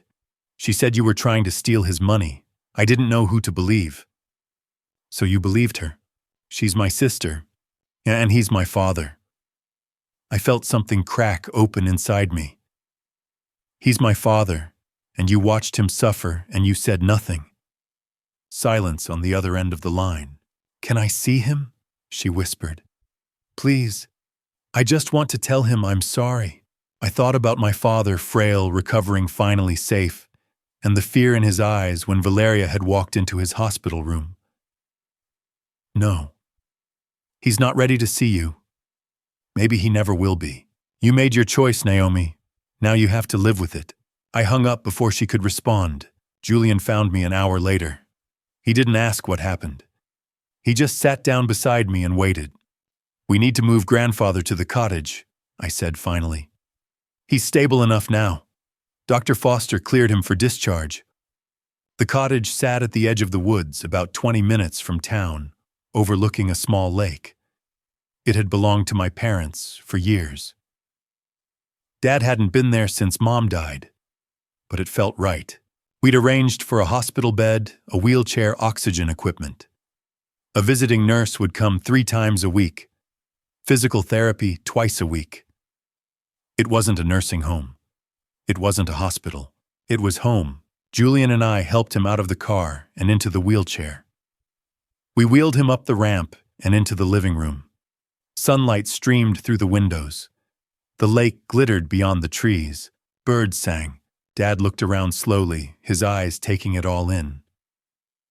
"This is beautiful, son," he said, his voice soft. I knelt beside the wheelchair and took his hand. "We'll make new memories here, Dad. Good ones." He squeezed my hand, weak but deliberate. "Thank you for not giving up on me." I felt something shift inside me. Something that had been clenched tight for months finally beginning to loosen. I'd spent so long fighting Valeria, fighting the system, fighting to keep him alive. But now sitting here in the quiet warmth of the cottage, I realized something. The fight was over. Now I had to learn how to simply be with him, to sit in the stillness, to treasure whatever time we had left. Not as a warrior, as a son. 4 months after my father's 81st birthday, I sat in a courtroom and watched my daughter face a jury of 12 strangers. And I knew, no matter what the verdict, I'd already lost her. The courtroom was smaller than I'd expected. Wood-paneled walls, fluorescent lights, rows of benches that reminded me of church pews. Judge Whitmore sat at the bench, her expression as unreadable as it had been during the guardianship hearing. Valeria sat at the defense table beside her new attorney, Robert Caldwell, a silver-haired man in an expensive suit who'd taken over after Dominic Cross was disbarred. She looked smaller than I remembered, thinner. Her hair was pulled back in a simple ponytail. No makeup, a plain gray dress. She didn't look like the woman who'd stood on her front lawn months ago, tears streaming, cameras rolling, playing the victim for the world. She looked tired. So was I. The prosecution's case was methodical. A DA, Jennifer Walsh, laid it out piece by piece, witness by witness, until the weight of it was undeniable. Dr. Rachel Foster was the first to testify. The toxicology results showed sedative levels 9 times the normal therapeutic range. Diphenhydramine at 850 nanograms per milliliter. The standard range for treatment is 25 to 100. Anything over 500 is considered toxic. Walsh asked what caused these levels. Deliberate, repeated administration of medication far exceeding safe dosages. In my professional opinion, this was a clear case of poisoning. I sat in the gallery, Julian beside me, and watched the jury take notes. One of them, a woman in her 50s, glanced at Valeria, then quickly looked away. On the third day, I took the stand. Walsh guided me through the timeline, the birthday, the discovery at the old house, the safe, the letters. Mr. Bennett, can you describe what you found in that safe? I took a breath. Letters. Handwritten in my father's shaky handwriting. He described everything Valeria had done, how she'd tricked him into signing the power of attorney, how she'd hired Brenda to isolate him, how she'd been giving him pills that made him too weak to fight back. And recordings. 3 of them on a USB drive. My father had hidden a small recorder in his room. Walsh played one of those recordings. The courtroom fell silent as Valeria's voice filled the room. If he dies, it's natural causes. No one questions an 81-year-old man dying in his sleep. A pause. Then Dr. Sterling's voice. And if someone does ask questions, then we say it was dementia, cognitive decline. You'll back me up. I will. I kept my eyes on the jury. One of them, a younger man, maybe 30, shook his head slightly. Another, the woman who'd looked away earlier, wiped at her eyes. When the recording ended, the silence was deafening. Walsh called more witnesses. Mrs. Gable testified about the note my father had slipped through her mail slot. He was asking for help, and I didn't know what to do. I called Adult Protective Services, but Valeria threatened to sue me if I kept interfering. Brenda Cole took the stand next, admitting everything, the $2,000 a week Valeria had paid her, the extra pills she'd been instructed to give Elias, the isolation she'd enforced. I knew it was wrong, but I needed the money. I'm not proud of what I did. Dr. Sterling testified, last detailing the falsified diagnoses, the prescriptions he'd written, without proper examinations, the $120,000 Valeria had paid to clear his gambling debts. By the time the prosecution rested, the jury looked exhausted. So did Valeria. Robert Caldwell did his best. He cross-examined me on the 4th day, his tone sharp and accusatory. Mr.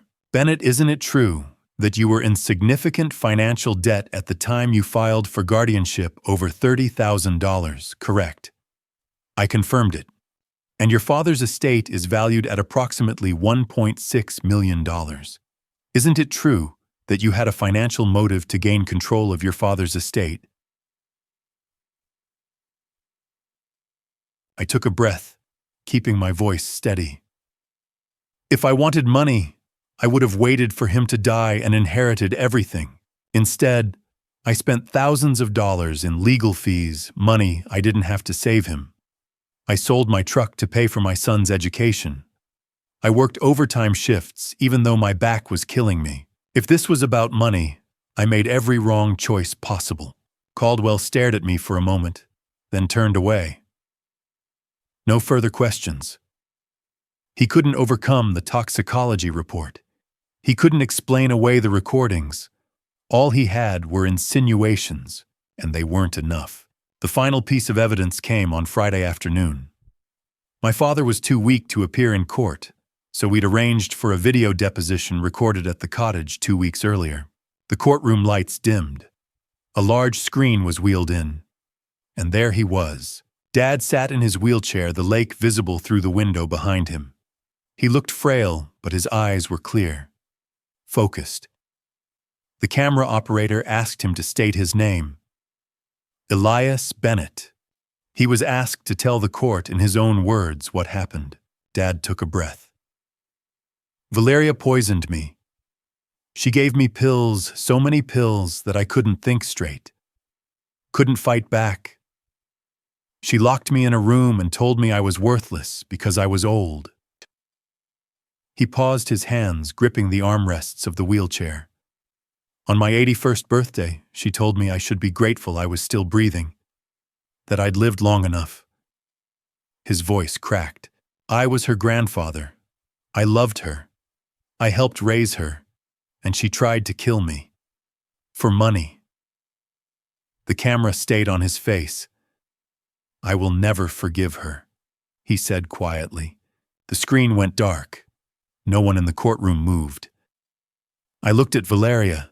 Her head was down her shoulders, shaking. She was crying not the performative tears of her press conferences, but something deeper, something real. And I felt nothing. No satisfaction, no vindication, just an aching, hollow sadness. The jury deliberated for 6 hours. Julian and I waited in the hallway drinking bad coffee from the vending machine, not talking much. Finally, the bailiff called us back in. The jury has reached a verdict. We filed back into the courtroom. Judge Whitmore took the bench. Has the jury reached a verdict? The foreperson stood. We have your honor. Please read the verdicts. The man unfolded a piece of paper. In the matter of the state versus Valeria Bennett on the charge of elder abuse in the first degree, we, the jury, find the defendant guilty. Valeria's breath hitched. On the charge of financial exploitation of a vulnerable adult, we find the defendant guilty. Her hands gripped the edge of the table. On the charge of forgery, we find the defendant guilty. On the charge of reckless endangerment, we find the defendant guilty. Valeria collapsed forward, her forehead hitting the table, her body shaking with sobs. Judge Whitmore's voice was calm, detached. Ms. Bennett, you are remanded into custody pending sentencing. The sentencing hearing is scheduled for April 10th at 9 a.m. 2 officers approached with handcuffs. Valeria looked up as they fastened the cuffs around her wrists. Her eyes found mine across the courtroom. I looked back, and I felt it again, that hollow, aching grief. Not for her freedom, not for her future, for the little girl she used to be. The one who'd climbed into my lap and called me her hero. That child was gone, and she was never coming back. They led her out through a side door. Julian put a hand on my shoulder. You okay, Dad? I nodded, though I wasn't sure it was true. We drove back to the cottage in silence. The sun was setting over the lake. Dad was awake when we arrived, sitting by the window. How did it go? He asked. I knelt beside him and took his hand. Guilty, I said quietly. On all counts. He nodded slowly. Good. I wasn't sure it was, but it was done. 3 weeks after the verdict, I stood in the same courtroom one last time.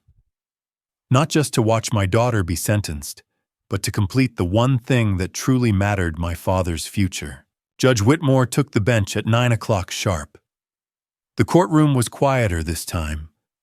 No media frenzy, no packed gallery. Just Julian beside me. Evelyn a few rows back, Detective Hughes near the door. And Valeria. She sat at the defense table in an orange jumpsuit, her hands cuffed in front of her. She'd lost weight, her cheekbones sharp, her eyes hollowed out. Her hair hung limp around her shoulders. She looked older than 32. She looked like someone who'd been broken. Judge Whitmore reviewed the case briefly, then turned to me. Mr. Bennett, you have the opportunity to deliver a victim impact statement on behalf of your father, if you wish. I stood. My hands were steady. My voice was clear. Your Honor, my father is 81 years old. Every day at that age is a gift. Every birthday is a miracle. My daughter tried to take that away from him. For money, for convenience, because he was old and she saw him as a burden instead of a person. I took a breath. He survived, but thousands of elderly people every year don't. They die alone in pain, isolated, wondering why no one came to help them. Wondering if they mattered. My father matters. He always has. And he's safe now. That's the only thing that matters to me. Judge Whitmore nodded. Thank you, Mr. Bennett. She turned to Valeria. Mrs. Bennett, you have been found guilty of elder abuse, financial exploitation, forgery, and reckless endangerment. These are serious crimes that caused profound harm to a vulnerable member of your own family. You are hereby sentenced to 7 years in state prison. You will be eligible for parole after serving 5 years pending good behavior. Valeria's shoulders sagged. She didn't cry. She just sat there staring at nothing. The officers moved to escort her out. As they led her past my row, she glanced up just for a second. Our eyes met, and then she looked away. The door closed behind her. And that was it. The following week, I stood in the same courthouse for a different hearing. This time it was about guardianship. Judge Whitmore reviewed the case one final time, then signed the order. Permanent guardianship of Elias Bennett is granted to Arthur Bennett, effective immediately. Permanent, not temporary, not conditional. I felt the weight of it settle over me, not heavy, but solid, real. This wasn't just about keeping him safe anymore. It was about being responsible for his life, his choices, his dignity. It was about honoring the man who'd raised me, taught me, believed in me, even when I didn't believe in myself. 2 days later, we met at Evelyn's office to finalize the estate planning. Dad was there, stronger now, walking with a cane instead of sitting in a wheelchair. His color was better, his voice steadier. Dr. Foster had said his recovery was remarkable for someone his age. Evelyn spread the documents across the conference table. The irrevocable trust ensures that your assets are protected and distributed according to your wishes without interference or challenge. Arthur and Julian are named as the sole beneficiaries. She listed the assets: the house in town, the cottage by the lake, the 3 acres of land worth $850,000, the patent royalties, the remaining savings. What about Valeria? Dad asked quietly. Naomi Hannah. Evelyn's expression didn't change. They are explicitly excluded from the trust and the will per your instructions. The legal language states they are excluded due to abandonment and abuse. Dad was silent for a moment. Then he looked at me. I'm giving this to people who were there when it mattered, who fought for me when I couldn't fight for myself. Dad, you don't have to. Yes, I do. This is my choice, and it's the right one. He signed the documents. It was done. 2 weeks later, Naomi called. I almost didn't answer, but something made me pick up. Dad, I know I don't have the right to ask, but can I see Grandfather, please? Just for a little while?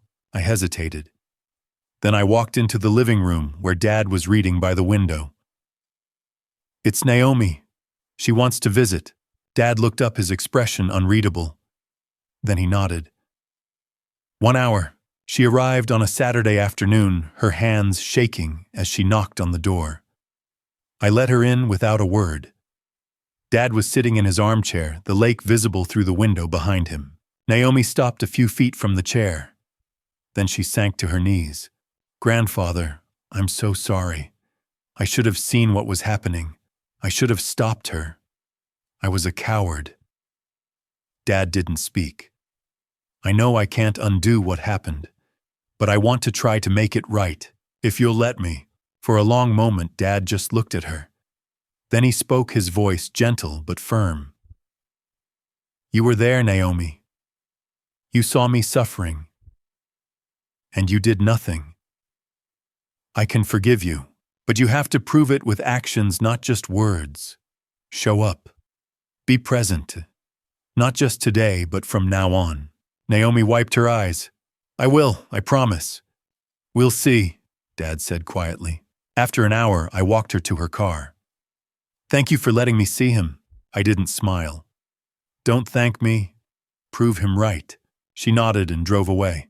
As spring turned to summer, life settled into a rhythm I hadn't known in years. Dad grew stronger. We spent mornings on the porch drinking coffee and watching the lake. Julian visited twice a week. Naomi came once then, twice then, every other Sunday. She was careful, quiet, trying to earn back what she'd lost. The cottage felt like home. And for the first time since Mom died, I felt like I could breathe again. My father lived another 18 months after that day in court. 18 months of mornings on the porch, evenings by the fire and laughter I thought I'd lost forever. When he passed, it was exactly as he'd wanted at home, surrounded by love and at peace. Every morning I made him black coffee, no sugar, no cream, and we sat on the porch overlooking the lake. We didn't always talk. Sometimes we just watched the water, listened to the birds, felt the sun on our faces. Julian came by twice a week, bringing groceries and stories from work. Naomi visited once a month, not as often as she'd promised, but more than she had before. She was trying. That was enough. On November 20th, 2025, we celebrated Dad's 82nd birthday. Not at Valeria's house, not with champagne and strangers and cameras. At the cottage, with coffee cake, Julian had baked himself 2 candles shaped like the numbers 8 and 2, and the 3 of us sitting around the table. Dad leaned forward and blew out the candles in one breath. Make a wish, Grandpa, Julian said, smiling. Dad shook his head. I don't need to. I already have everything I wished for. He looked at me, then at Julian. This is what a birthday should be. People who care. People who stayed. In September of 2026, Dad began to decline. It wasn't sudden. It was gentle, the way leaves fall in autumn one at a time until you realize the branches are bare. He grew tired more easily. His appetite faded. Dr. Foster came by once a week, checking his vitals, adjusting medications. She told me what I already knew: it was time. On a Wednesday morning, Dad was too weak to get out of bed. I called Julian. He arrived within the hour. We sat on either side of the bed, each of us holding one of Dad's hands. A hospice nurse had come earlier to make sure he was comfortable, but she'd left us alone. This was our time. Dad's breathing was shallow but steady. His eyes were closed. And then, without warning, they opened. He looked at me. Thank you. He whispered, his voice so faint I had to lean in to hear. For not giving up. I squeezed his hand. I love you, Dad. He smiled, just a little, just enough. And then he closed his eyes. At 10:12 a.m., my father passed away. No machines, no hospital, no strangers hovering over him. Just me, Julian, and the sound of the lake through the open window. Exactly as he'd wanted. I cried, Julian cried. But beneath the grief, I felt something else.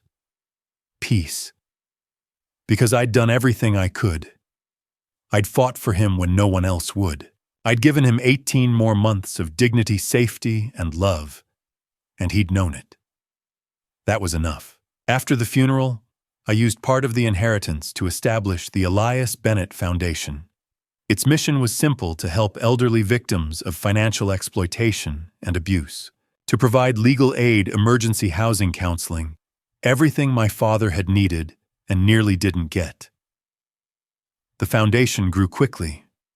Within a year, we were helping dozens of families, within 200s.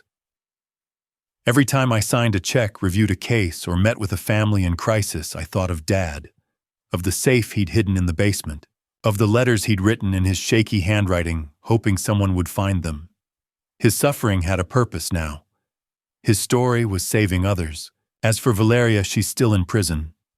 She'll be eligible for parole in 3 more years, but I don't know if she'll get it.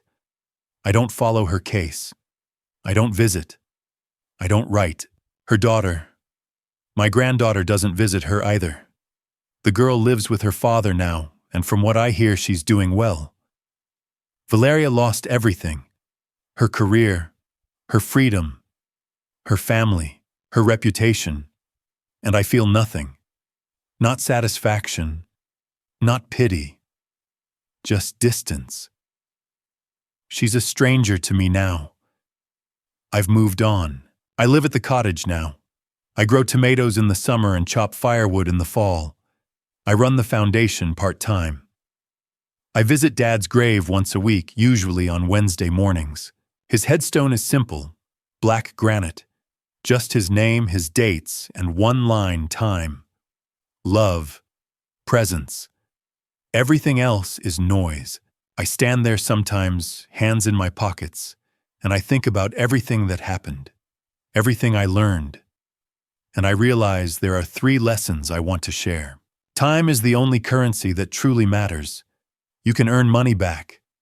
You can rebuild a career, repair a house, replace a car. But you can't get back time. The 18 months I had with my father after the trial were worth more than the $1.6 million he left behind. Because time real lived. Present time is the only thing you can't buy, borrow, or steal back once it's gone. Family is not defined by blood. It's defined by who shows up. Valeria was my daughter. Naomi was my daughter. But when my father needed someone, they weren't there. Julian was. Mrs. Gable was. Even Evelyn, who barely knew us, showed up and fought beside me. Family is the people who answer the phone at midnight, who sit beside you in the hospital, who believe you when no one else does. Blood doesn't make you family, presence does.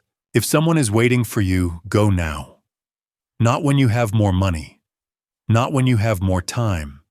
Not when it's more convenient. Now. Because the people we love don't wait forever. They get older.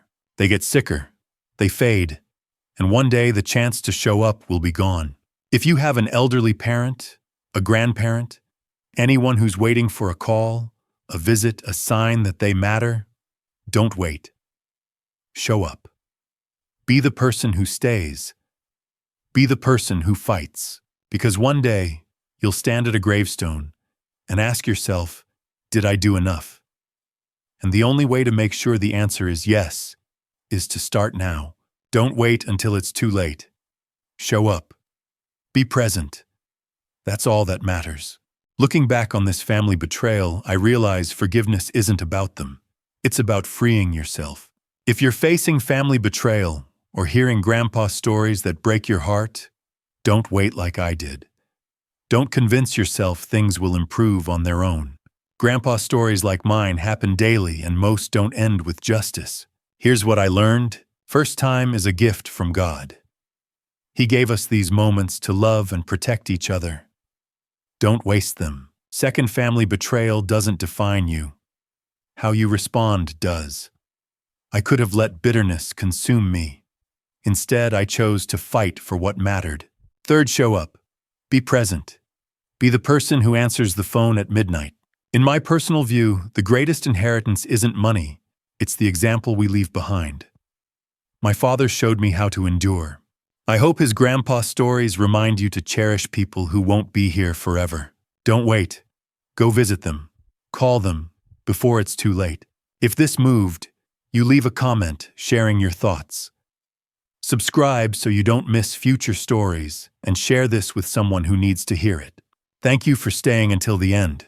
Upcoming stories may contain fictional elements created for educational purposes.